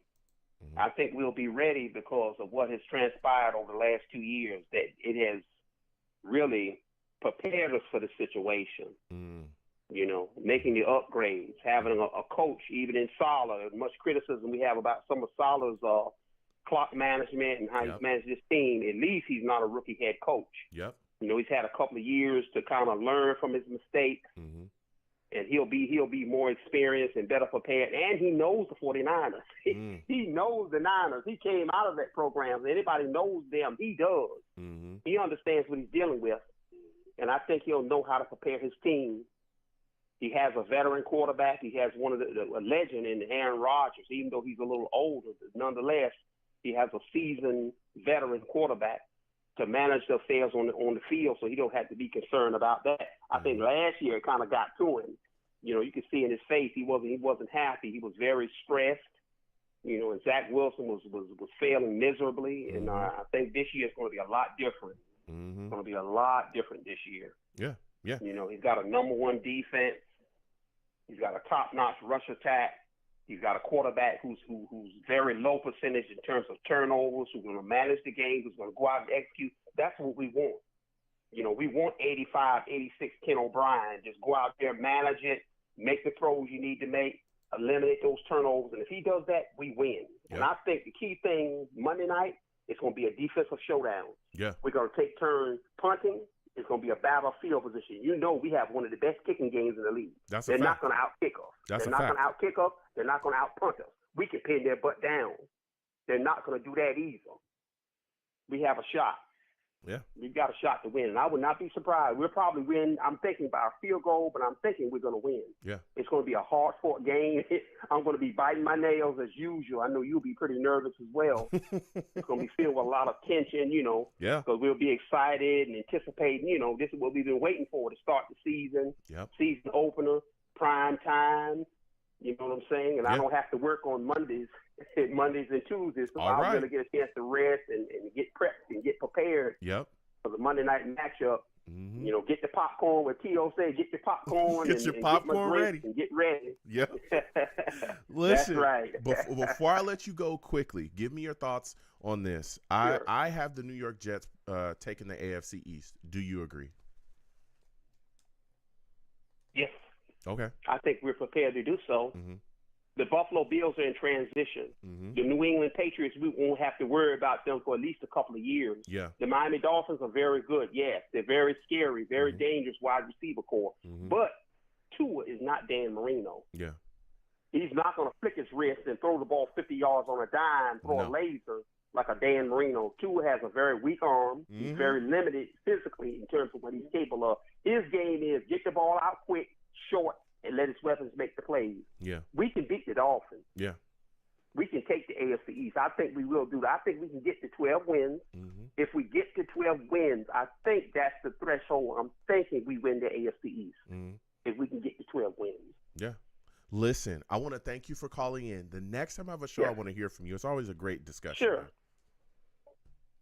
Oh, yeah, and one more thing. Yeah. Go ahead. Just before I go, wanted to comment. I almost forgot this about Plaxico Burress. Oh.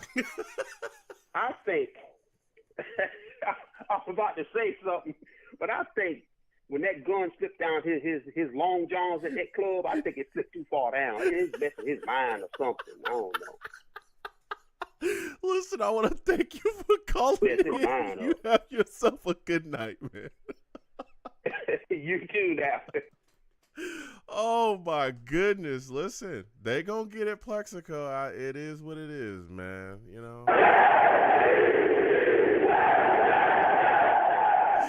Oh man, we're gonna keep getting to these calls. Salutes to the Savages in the chat. I see y'all, and I come to y'all as well. Rusty in the chat. Savage says if Chuck Clark can stay healthy for us, that will be the key to lock in our defense that no one is talking about. People forget how good he was in Baltimore. He's underrated like Reed and sneaky good. That's a fact. That's a fact. T salutes to you. T Savage is in the building, and he's in the chat as well. He says, this is our statement game. He's talking about the game against the Niners. This is our statement game. Pressure is on them, not us. Okay. That's how T views it. All right. Salutes to you, T. Salutes to all the Savages in the chat. I come to y'all. Okay. But again, I'm one man. So we handling callers, and I come to the Savages in the chat as well. Salutes to Michael Piper as well. He says, Hackett's father was a really bad offensive coordinator. Oh, man. They getting it Hackett. They getting it Plexico. I can't stop them. Salutes to all the Savages in the chat. I will come to y'all as well. Put your thoughts, statements, and questions in the chat, and we'll get to you too. But we got to get back to these lines. Listen, 515-602-9639. 515-602-9639 is the number. Call in. I'm taking all callers. Next, I'm going to Jeremy. Jeremy, I'm coming to you. Ted, you are next. We want to hear from you, Ted. But we got to get to Jeremy. He's been waiting on the line patiently. For those of you that do not know, Jeremy, he's a savage. Savage! Salutes, Jeremy. I want to thank you for calling in tonight, man. I'm having a lot of discussions going back and forth with a lot of people, man. Give me your thoughts, man. A lot of people talking about this game against the Niners. The New York Jets are going to be on the road Monday night to start the season. Lights are going to be bright. What are your concerns about this, man? What are your thoughts? Oh, concerns. My biggest concern is, look, we had to play the Niners. We have to go to San Francisco. We knew that. Mm-hmm. Well, actually, Santa Clara. Mm-hmm. There was no way around that reality. Mm-hmm. That game was going to happen. Yeah. We all knew that. The concern I have with doing it game one is that we have 3 new offensive linemen. And we have new. It's not the only new players. Mike Williams, Curley. That could be our WR2, our WR3. Our running back 2, assuming Braylon Allen wins the job, is new. So there's a lot of new. Mm-hmm. And here we are coming in. And, Rogers only played 4 snaps for the team last year. Mm-hmm. So we're coming into this, and there's literally no time to gel. Mm-hmm. It's like, so to have to go against a team like San Francisco that has been together so long. I mean, that they're just compact. They know their system. They got lots of return players, the coaching staff in place. That's going to be the challenge. Mm-hmm. That's going to be the challenge because we might be a much better team week 8, week 10 than we are week 1. Mm-hmm. Yeah, I mean, we're going to figure out. So quickly. that's my.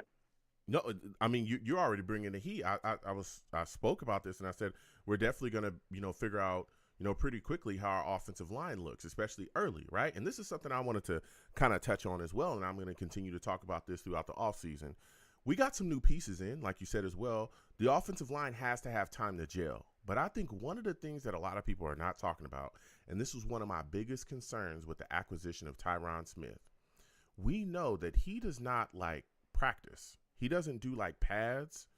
At least this is how the Cowboys dealt with him because of the injury concerns with him. He didn't do like any kind of pads, but he did do walkthrough stuff throughout the weeks. And even, this offseason, when they got Olu and got him into the building and drafted him, there was talks that Olu would be taking snaps throughout the offseason, when they handled Tyron Smith, however they wanted to handle him to assure that he wouldn't, get hurt and be healthy going into the season.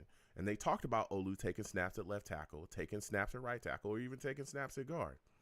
So I'm wondering, with the practice situation with Tyron, how quickly will he be able to gel and acclimate with the rest of this offensive line? Because he's walking into a brand new scheme, with Nathaniel Hackett, whatever he wants to do. So that's going to be something I'm going to keep my eyes on, particularly with him, because of how they'll have to handle him with his injury situation. What are your thoughts about that, Jeremy? Are you a little concerned about that situation? I am. I mean, that's it's like that's just part of that whole gelling. Now, I will say one thing that makes me feel a little bit better. I do think that we are switching to the offensive line blocking scheme that we're switching to.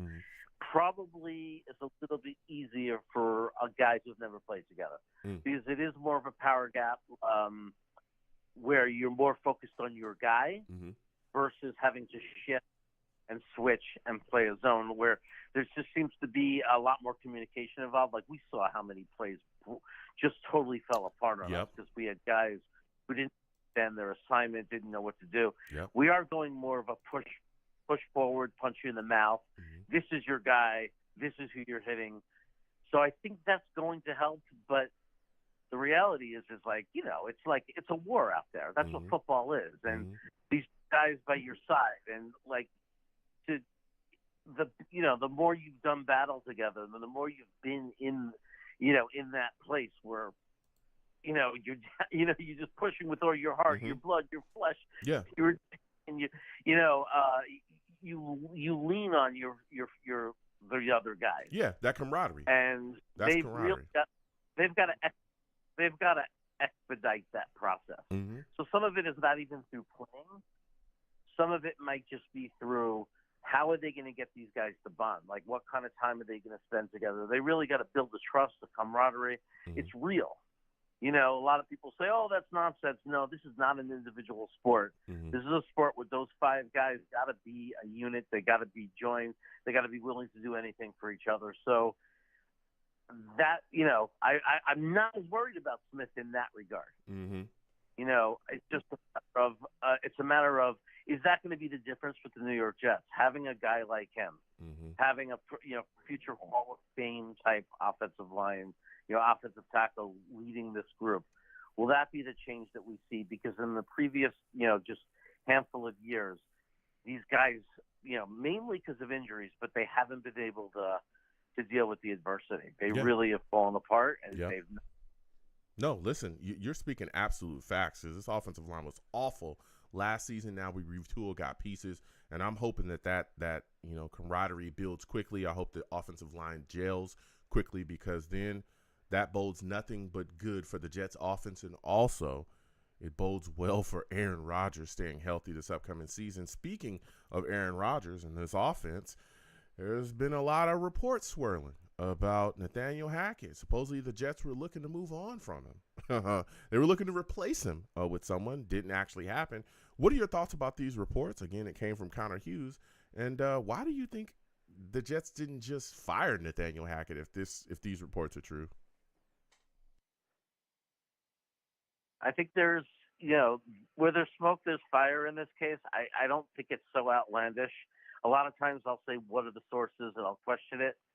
Look, it makes sense that the Jets were looking to do something to try to figure out this puzzle of, we got this, I don't know, this really, an offensive coordinator who's lost his confidence the last couple of years, doesn't seem to be able to, pardon the pun, he doesn't be able to seem to hack it. But you have, that was a good one. That was a good one. At the same time, he seems to be the reason, and the guy that brought in Aaron Rodgers, that's going to keep Aaron Rodgers happy and comfortable. So it makes sense. Okay, how could we not fire him and piss off Aaron Rodgers and keep Aaron Rodgers comfortable and happy, and figure out a way to be prepared if Aaron Rodgers gets hurt, or if we actually need someone other than Rodgers to run this offense? How do we get a better qualified person to do it? I could see that being something that happens, but here's the thing. In my mind, Hackett has one job this year, and that's just to get the right personnel on the field each play. That's all he has to focus on. Just get the right personnel onto the field. Because we all know that Aaron Rodgers is going to line up. He's going to look at the defense and how they're lined up, and he's going to audible and do whatever he wants to put us in the best position each play. Yep. And we all know he's again Hall of Fame quarterback. He tons of experience. Probably no one better in the NFL at doing it. Mm-hmm. Now that Manning and Brady are gone, at that level. So I don't think we should all panic and freak out with Hackett. I think it's just, let's see if he can handle that. He did it for 2 years for Aaron Rodgers, right? I mean, they're pretty much running the offense they ran in Green Bay. The last 2 years he was there, we all saw the results. That offense will definitely, without question, make us a very serious Super Bowl contender with the defense we have established. So let's not overplay it. We know that these two together, even though most of it is just on Rodgers' shoulders, whatever you want to say, Hackett brings to the table. The reality is, if Aaron Rodgers stays healthy, we don't have to really worry about it, because the two of them are proven as a unit to be fine, even though if Aaron Rodgers is tugging 90% of the weight. Yeah. I'm telling you, it's going to be interesting, because if things go awry, or there's some confusion, or there's some need for, someone to really help Aaron Rodgers, I don't think he's going to be able to look at Nathaniel Hackett for any kind of help, because I don't know if that guy has it all together. And like you said, it really is going to be all on Aaron Rodgers this upcoming season to make sure that this offense is rolling. And if there's any confusion, if there's any adjustments that need to be made, it really is going to be on the shoulders of Aaron Rodgers to do it. Before I let you go, Ted, quickly, I have the Jets taking the AFC East. I think it's going to happen. What about you? What are your thoughts quickly? Honestly, I do as well. I have them at 12-5. Right around that is the sweet spot. Winning the division, getting us into the AFC Championship game, and then to me, it's a coin toss for each game after that. Okay. Listen, Jeremy calling in with that fire. Before I let you go, Jeremy, give everybody your Jets Chaos on YouTube. You do a lot of great stuff. Give everybody your information for your show and everything that you do, man. You do a lot of good content. Thanks, man. Hey, it's Jets Chaos. Got a lot of videos. I do a lot of rants where I rant on, and then I'm on Talking Jets. I'm on that channel, with all those guys, Green Bean and them, Ryan.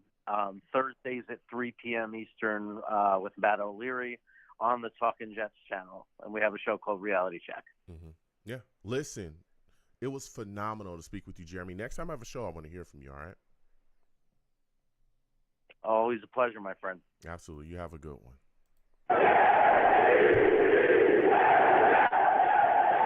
Listen, we're going to keep getting to these lines again. 515-602-9639. 515-602-9639 is the number. Call in, okay? I'm taking all callers. Next, we're going to Ted. We're going to Ted. We got to talk to him. We missed Ted last week. Last show we did, we missed him. For those of you that do not know Ted, he's a savage. Savage! Damn, Ted salutes. Good to speak with you. Good to have you back on the show, man. We missed you the last show. And we got a lot to talk about, okay, because we wanted to talk a little bit of draft with you, and we'll get into that as well because we missed your draft takes. So quickly, Yes, sir. man, give me your thoughts, your synopsis of the Jets draft, and what picks did you like, what picks didn't you like? Good evening, Joe. Salutes. Appreciate Good you evening. taking the call. Yeah, I would say I like the Allen pick specifically because I think having that size and and power and elusivity, if that's such a word, being elusive running back who can run in the cold weather. He's proven at Wisconsin can run in the cold weather. He handle that, and also a good pass protector. Yeah, I think that's he's a very solid pick. Malachi Corley was a solid pick. I don't have any issues with the other ones, Joe. Picking a late round guy from South Dakota. I don't want to nitpick. They must have a reason for that. I'm good. I'm good. I think the draft was solid, Joe. Okay. I think the draft was solid, adding all the free agents that we added and making the trade for the offensive lineman for the Ravens. Okay. That was all solid stuff. Yeah, perfect. Yep. Perfect. All right, so now we're going to come up to date here, and we're going to talk a little bit about what we got going on. The reports swirling, as we know, that Connor Hughes came out and said, hey, the Jets were trying to replace, Nathaniel Hackett, the current offensive coordinator. What are your thoughts about those reports, man? Joe, I don't think Hackett's a big deal because, like everyone said, Rodgers is basically the glorified play caller. And Jeremy made a good point on the last call that Hackett really needs to get the personnel on the field. And pre-snap, Rodgers can do anything. He can call the adjustments. He can call, audibles. I mean, I have to give Hackett a bit of a pass because, he was dealing with Zach Wilson and other horrendous quarterbacks that we had on our roster that I won't even name.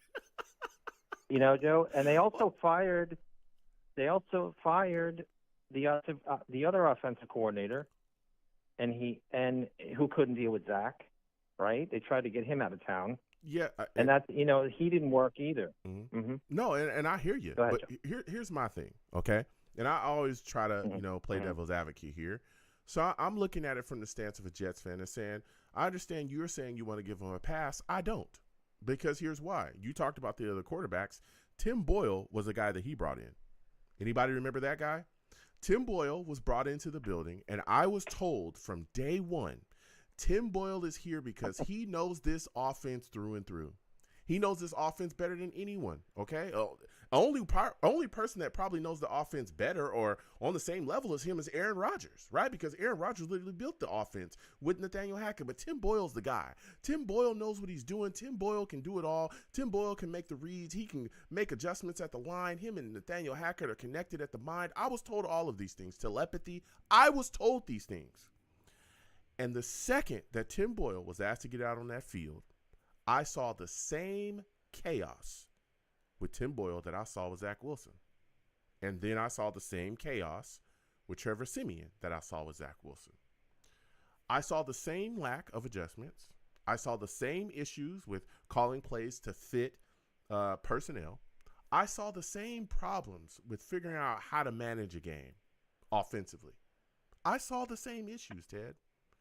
And so to me, I'm saying to myself, as a person that's just watching the game and comparing these games, why am I letting Nathaniel Hackett off the hook when he's shown me, outside of those couple plays you had it with Aaron Rodgers, which he was running for his life too. Okay, we saw that. You stunk with everybody. So it couldn't have just been Zach Wilson. I mean, what are your thoughts, Ted? That's what I got. Okay. So I had a little bit of a pass. I wouldn't give him 100% pass. So let me say this. Tim Boyle. Okay. Joe, Tim Boyle, right, knew the offense, but he's not very good. Okay. Trevor Siemian was off the street, basically. He wasn't even playing, as far as I know. That's a Joe Douglas problem. That's not a Hackett problem. He brought in maybe even Tim Boyle was brought in to help Zach, learn the offense, more of that mentoring thing. They took a risk on Zach way too long. That's a Joe Douglas thing, or maybe even a Woody Johnson thing. It was way past time to move on from Zach and bringing in a competent backup. That was the mistake they made. So that's kind of the reason why I'm giving Hackett a pass, Joe. A slight pass, not a full 100% pass. Okay. Because, Mike LaFleur couldn't do anything with Zach either, and he's evidently doing really well in L.A. Yeah, and you're right. But I tell you what, every other quarterback did well with Mike LaFleur, down to Josh Johnson. Mike White looked really good with Mike LaFleur. Josh Johnson looked really good with Mike LaFleur. Flacco looked pretty good with Mike LaFleur. The only guy that stunk in that offense was Zach Wilson. But it's the flip side with Nathaniel Hackett. Everybody outside of Aaron Rodgers stinks. It stinks, but it is what it is. I hear you. And I'm respecting your takes. Now, I hear your point, though, Joe. Yeah. So as I hear your point, though, Joe. Yeah. As we continue to go on here, I'm looking at it. I'm saying to myself, Aaron Rodgers is 40, man. I think the play calling is going to change to really have the New York Jets leaning on the running game this upcoming season. I think you talked about the power back, Allen, the two power backs, Allen and then Davis as well, taken later on in the draft.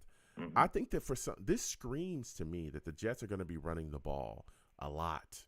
What are your thoughts about this, man? Do you think the Jets will lean more towards the running game, or are you expecting Aaron Rodgers to go out there and sling it week in and week out this upcoming season?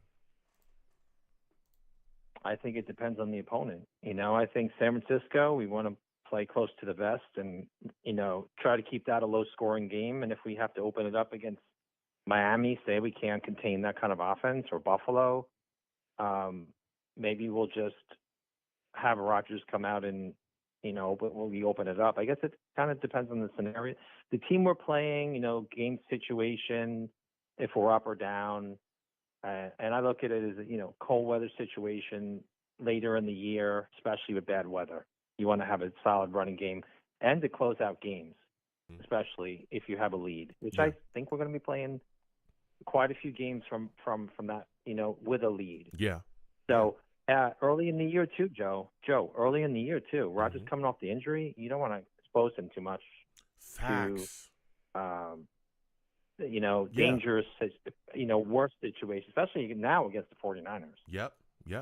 That was a great take, Ted. And that's something that I talked a little bit about earlier as well. That Achilles injury, we're going to figure out really quickly, where he's actually at with it, right? Excuse me.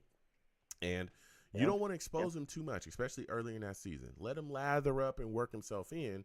Running the football, I think, would be great. We've seen it. Again, as guys get up in age, Tom Brady, Peyton Manning, you can go on with the names of guys that great quarterbacks, but once they got up in age, they weren't the same.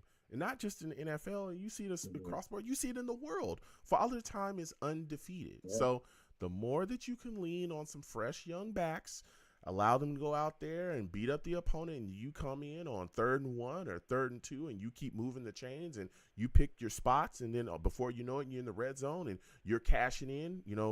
Every single time it's time to cash in. Now you're playing with a lead, and everything's good to go. That helps a lot of older quarterbacks as they get up, especially when you got a great defense like the Jets have.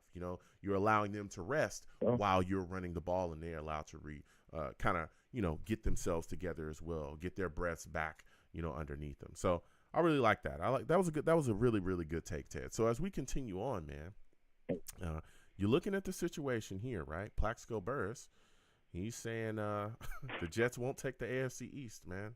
What are your thoughts on that? Let him stick to strip clubs, Joe. Oh, you know that's his forte. You know that's his forte. Okay, so you know every man has to have a take. Oh every man my has to have a take, goodness. Joe, right? Oh my So, goodness. Joe, you know he's an ex-Giant too. He may have a little beef against the Jets, right? Yeah. He did play for the Giants. I don't take anyone. Everyone has an opinion, and I don't care what people think. I'd rather have, you know, some kind of motive, extra maybe incentive now. Say, hey, you don't think we're going to do it? Well, you know, another guy that we can shut up, right? Yeah. You know, yeah, he did play for Giants. He played for the Jets for a little bit as well, but you know, the people are not going to stop. I love it. You know, I'm forgot not gonna about say that I one. respect it. I respect it. I knew people were going to take shots at Plaxico, but I'm just confused about, you know, what his stance is. If you're telling me that the Jets have the second best, you know, offensive roster in the league, that's what you believe, and that's what he said. You look at the Jets' defense, it's phenomenal. How can they not take the AFC East? The Patriots, I'm not scared. Bills, I'm not scared. Dolphins, they're a good football team, well coached, but I'm not scared of Tua, you know, and especially with a healthy Aaron Rodgers, we're going to be able to score.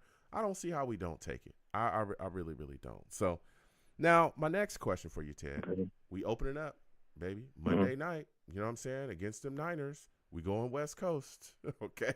They come in West Coast. I'm already here. Oh, yeah. They come in West Coast, all right? We know the Jets struggle on the West Coast, especially, you know, that cross-country trip.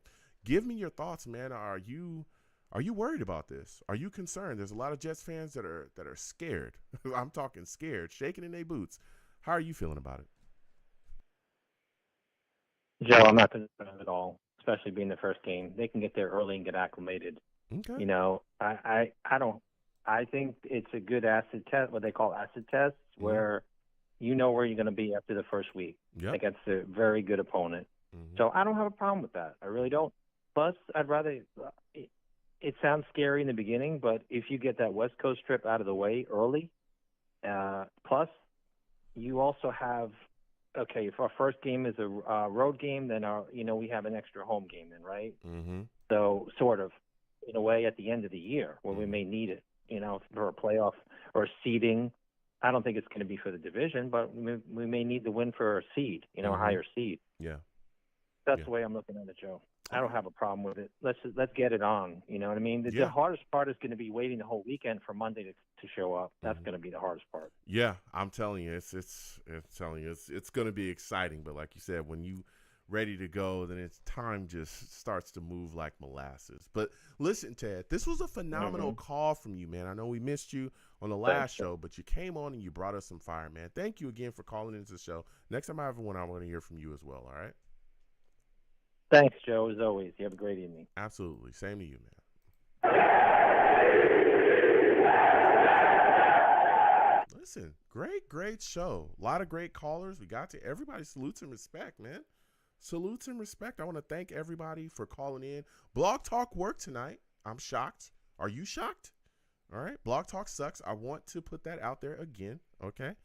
Hopefully they get it together and consistently, stay on the up and up. But hey, they worked for us tonight. So, salutes and respect. Let's give Blog Talk a hand for finally doing their jobs. Let's just give Blog Talk a hand. Let's give them a hand. All right. Finally, you stepped up. You know what I'm saying? You stepped up. Yeah. Not too much, okay? I'm not paying the studio audience, okay, for that. You clap extra, that's all free, okay? I'm not playing you to do too much, especially for Blog Talk. They're trash, all right? So we're going to go ahead and close out the show, okay? I want to thank everybody for watching tonight. I want to thank everybody for joining me. This was a great show, a lot of great takes flying around, man, and I really, really enjoyed it. Listen, I am the man of the people. I'm here for the people. Let me shamelessly promote my Facebook page. Everyone go on Facebook, search The Long Beach Joe Show, okay? Like that page. My content's up there. Go ahead and give it a listen. Message me. I'll message you right back. I love going back and forth with you folks about this football team. Also, leave me some feedback. I love hearing about what you folks think I do here on The Long Beach Joe Show, all right? I am also on Twitter as well. Going over to Twitter, at The Long Beach Joe. At The Long Beach Joe on Twitter, okay? Follow me. I'll follow you right back. You want to troll me? No issues. I'm the troll that lives under the bridge, and I will have my Vera Tucker jersey on at all times. At all times, man. At all times, okay? AVT's coming back this season. He's going to dominate. Jets gave him that fifth-year option. They know what time it is. Keep that man on the roster, okay? They don't want no smoke with him possibly going somewhere else or dealing with bidding wars. They know he going to get paid, and they want to pay him, okay? So he's coming back this year, and he's going to dominate people, okay? That's what we do at SC. Fight on, okay? So meet me under there, and we'll troll. I'm also on YouTube as well. Going over to YouTube, type in Long Beach Joe Jets, Long Beach Joe Jets on YouTube. Subscribe, hit that notification bell. Also give the stream and video a thumbs up. Share it across your social media with your friends and your family. And get in those comments if you want to troll me as well. Comment, and let's go back and forth, all right? And as always, people, okay, when you see me in person, because you will see me in person, it is arms out, chest open, free hugs for everyone. Free hugs for everyone. The hugs will cost you absolutely nothing, okay? I want to thank you folks for taking the times out of your day to listen. I want to thank you folks for taking the times out of your day to call in and interact with your boy any way that you do, okay? Any way that you do. All the savages in the chat, I see y'all. Any way that you interact with your boy, I want to thank you and let you know that I appreciate you, all right? So until the next show, you folks have a good one, okay? Folks have a good one. Peace. 1 second, folks.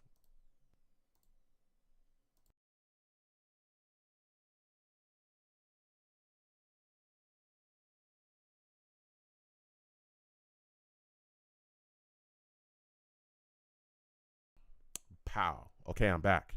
Listen, I want to thank everybody for calling in tonight. This was a great show. Really had a great time with y'all.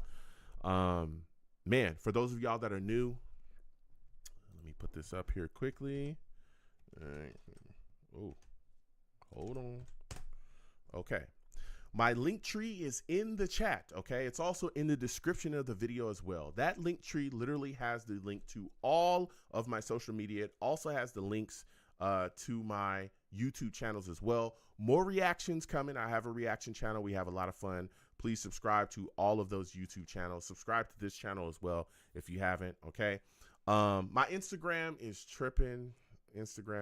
Hopefully that gets fixed. But if you're trying to contact me on Instagram, I have people like, Joe, I was trying to message you. I want to talk to you every day.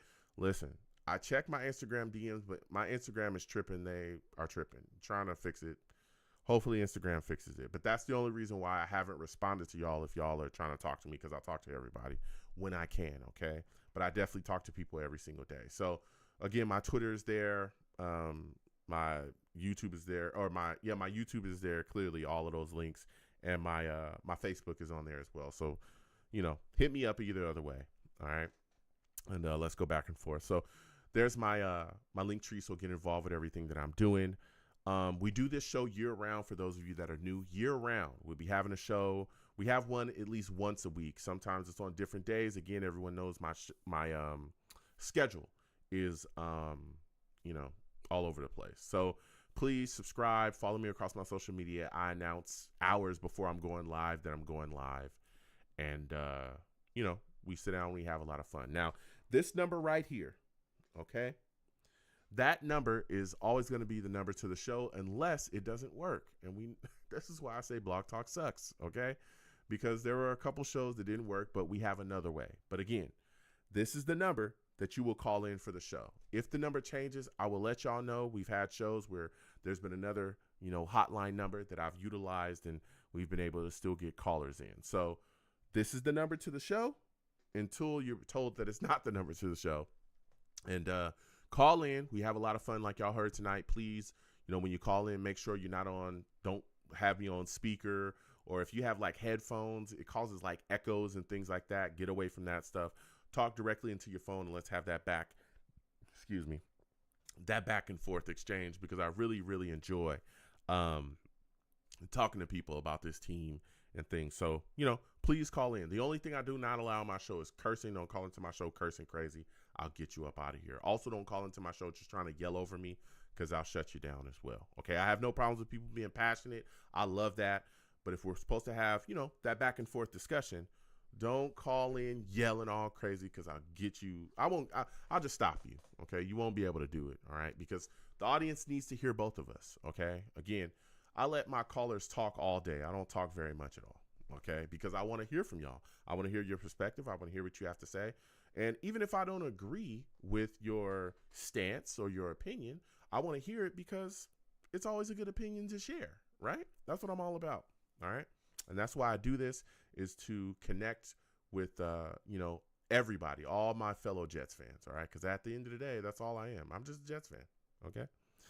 Christopher Phillips salutes. He says, can't call in tonight. Great show. Thank you so much. All right. Hopefully we hear from you as well. I know you have some things that you definitely want to get off your chest about the Jets. So I want to hear it as well. Again, we do one show a week.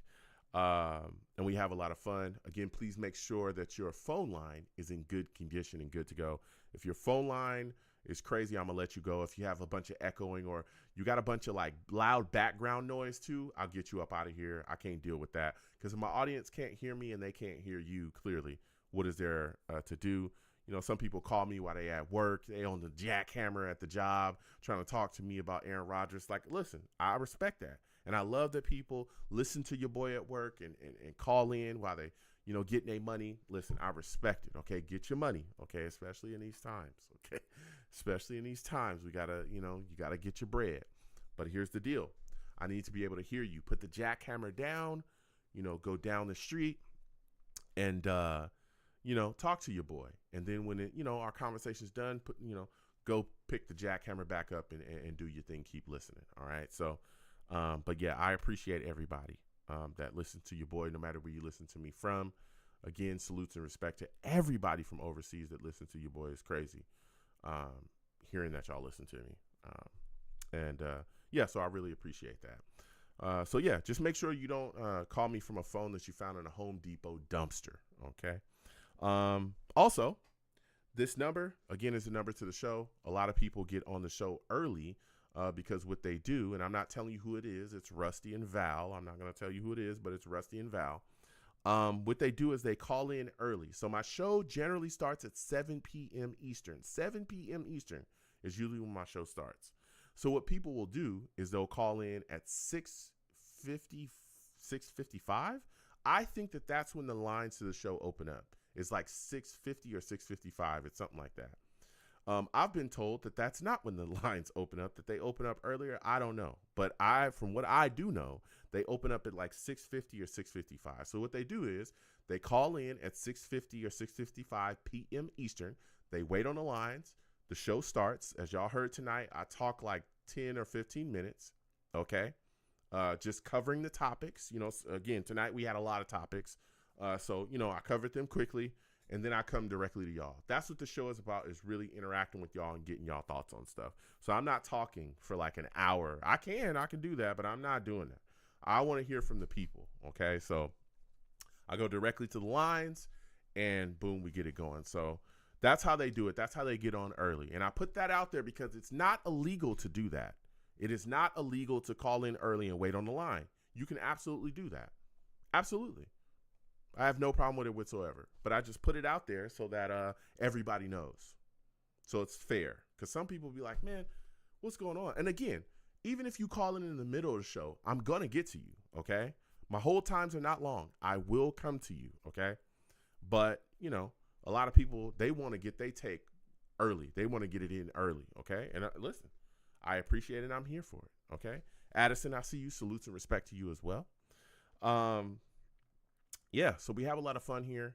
We have a blast on the show, and I want everybody to, call in and enjoy themselves. And again, we'll continue to do this throughout the off season. We also have live watch-alongs through the season. When my schedule allows, we sit down, we watch games together, and then directly after the game, we have a live radio show, okay? And that's a blast.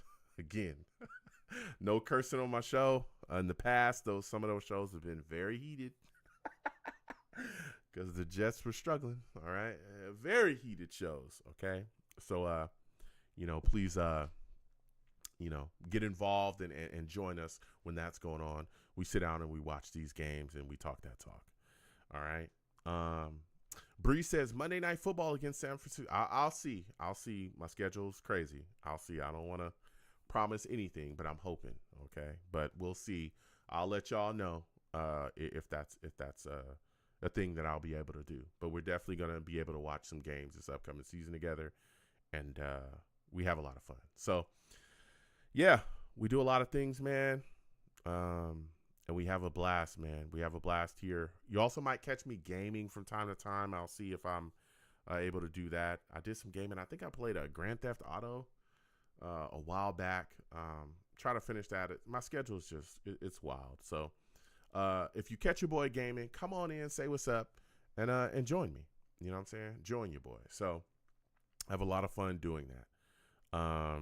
Yeah, so we do that, and we just have a blast here, man. So please get involved with everything that I'm doing. Again, subscribe, hit that notification bell, so when I post content, you'll be in the know. All right, salutes to everybody. Addison says, I'm working in Long Beach right now. Okay, salutes and respect to you. I see you. All right, off of Wardlow. I see you. All right, get your money. Salutes and respect. Bree says, salutes to Bree as well. Good to see you in the building, man. Again, Addison, salutes and respect to you. Christopher, always good to see you in the building. NY Jets FL, always good to see you in here. GVH, salutes and respect to you, man. Good to see you in the building as well, man. Always good to see y'all. T, salutes to you. Rusty, always good to see you in the building as well. Michael, salutes and respect to you as well. Jack Kenna, always good to see you in the building too. Brian, always good to see you in here too, man. You know what I'm saying? Brian says, Jets kissing NJ goodbye. They're heading to Queens. We'll see. There's been a lot of talk about this Queens stuff.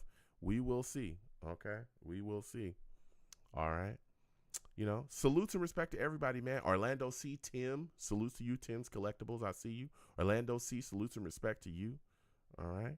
Salutes and respect to everybody, man, that joined your boy, that said what's up, that came on by and talked. You know, again, Michael Piper, salutes. Blog Talk sucks. That's a fact. All right? Sean Bennett, salutes and respect to you. He says, plays Grand Theft Auto, but doesn't like foul language. Hey, man, on the show, no. You know, it's a family show. But, you know, sometimes you got to, you know, that GTA, when it calls your name, you got to play it. You know what I'm saying? You got to play it. One of the greatest games ever, all right? Whole franchise, the whole franchise, the whole series is really good. Really, really good. I can't wait for the new one that comes out. But, yeah, we play GTA. I was going to play like Streets of Rage. We'll probably play that eventually. We'll play Street Fighter as well. I'm a big fighting game guy, mainly Street Fighter. Street Fighter 6 to this point, I think it sucks. Okay, I don't like Street Fighter 6. I don't like none of the characters. And honestly, I don't like the mechanics either. I don't like that drive rush stuff. It's so scrubby. They literally just start off every round drive rushing. Like, there's no neutral. There's no nothing. It's just, man, you know, you're trying to get settled in and you got somebody ice skating towards you. Come on, man. Capcom's got to find some way to clean that up. And, yeah, the characters suck, too. There's no characters that I like at all. Like, so ridiculous. Like, how is Hugo not in this game already? How's that possible? How is Hugo and Dory not in this game already? You already don't have Birdie in the game, but then you don't put Hugo in the game, right? Akuma looks good, I'll tell you that. What I will tell you is they did an amazing job on Akuma, okay? That, man, his raging, his CAs look amazing, okay? Especially the raging. His raging looks amazing. That looks crazy, okay? Man, even him, like, even Akuma, some of the things that I've seen from him, and I'll salute to the Savages. I'll come to you honest in just a second. I saw somebody drive rush into raging. How do you block that? How do you? Oh, but man, you could. The second that I seen Akuma, the second that I saw him, I was like, oh, they're not gonna balance him properly at all. They're not gonna be able to balance him. It's crazy. He at the start of the round. It was drive rush. The guy went to block and and then the CA is so great. If I got hit by it, I wouldn't even care because it looks so good.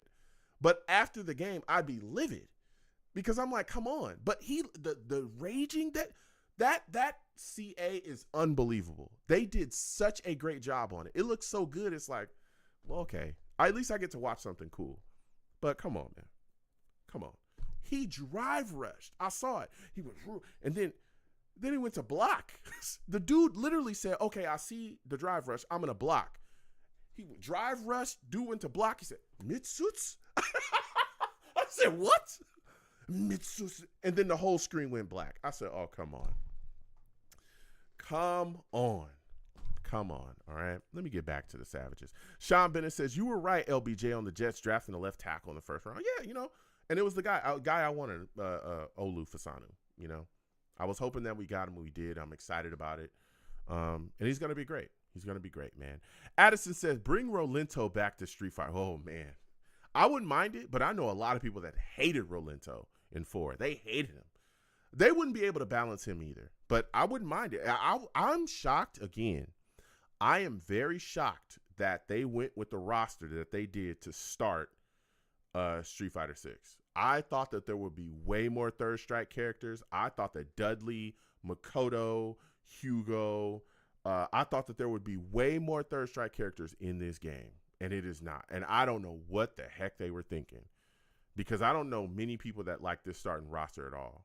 I have no clue how Dudley's not in this game. I don't. What are you doing? Especially with, why would you force Rashid on everybody again? And Ed, who the hell cares about him? Nobody.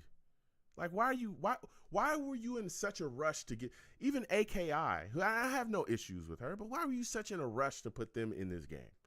You know, that's my thing. Bree says, anything more than modern. He says, any more modern than Scramble is over my head. Man, I'll tell you, they're going to have a lot of issues trying to balance Akuma. He already looks broken. He already looks pretty broken, you know. But, I mean, that's Akuma, you know. His life is going to be low, but he is going to have a litany of options, okay? Man, Sean Bennett says, Brian Furry Rage Beast. He says MK. Yeah, you know, Mortal Kombat's dope, too. I'm not a big Mortal Kombat player, like the newer ones I know people love. I can't forget what the recent MK, I think it's MK1 or something. Some people really like that game. I used to play MK way back, like Raiden and Kung Lao and all those guys. That was really back in the day. But, yeah, man, Street Fighter 6 got to clean it up, man. They got to clean it up. Don't even get me started on Blanca. He's so scrubby. Anywho, listen. All right, let me get up out of here because I got to go. My schedule is... But, yeah, so we have a lot of fun and we do a lot of different things over here. So please get involved and, you know, get in touch with your boy. Sean Bennett says MK, then Tekken, then Street Fighter. Yeah, you know, listen, Tekken, those Tekken guys, serious business. I know that there's a lot of old Tekken players do not like the new Tekken. I know it. I know a lot of people don't. Various reasons. I have no issues. I respect the Tekken community, but Street Fighter 6 has got to clean it up, bro. They got to clean it up. This is ridiculous. Man. And then Luke, Ken, and JP, they're so broken. It's just like, what are you doing? This guy JP has a full screen commander. Why? And why is Ken so out of control? Why is Luke so out of control? Why do you keep forcing Luke on us? Like, anywho. So, yeah, until they figure out that game and get a character, I'm not going to play the game. I'm still playing Street Fighter 5 and having a blast, all right? And people are still playing too, so it is what it is. Addison says, salute to you, my fellow 562 Jets fans. Salutes, Addison. So I got to get out of here. Listen, folks, be safe, okay? Be safe. There's a lot of crazy things going on in this world. Don't ask me why, but I need you to be safe, all right? A lot of crazy people out here. Sit down with your friends and your family, eat some good food, watch some good TV, and make those moments, man. Make those moments that matter the most because, excuse me, you never know. You never know what can happen, man. You really don't. You really, really don't, man. So you want to make sure that the people that you love, let them know that you love them. So, because again, you never know. It's something important to me in my life. I hope it's important to you in yours. So.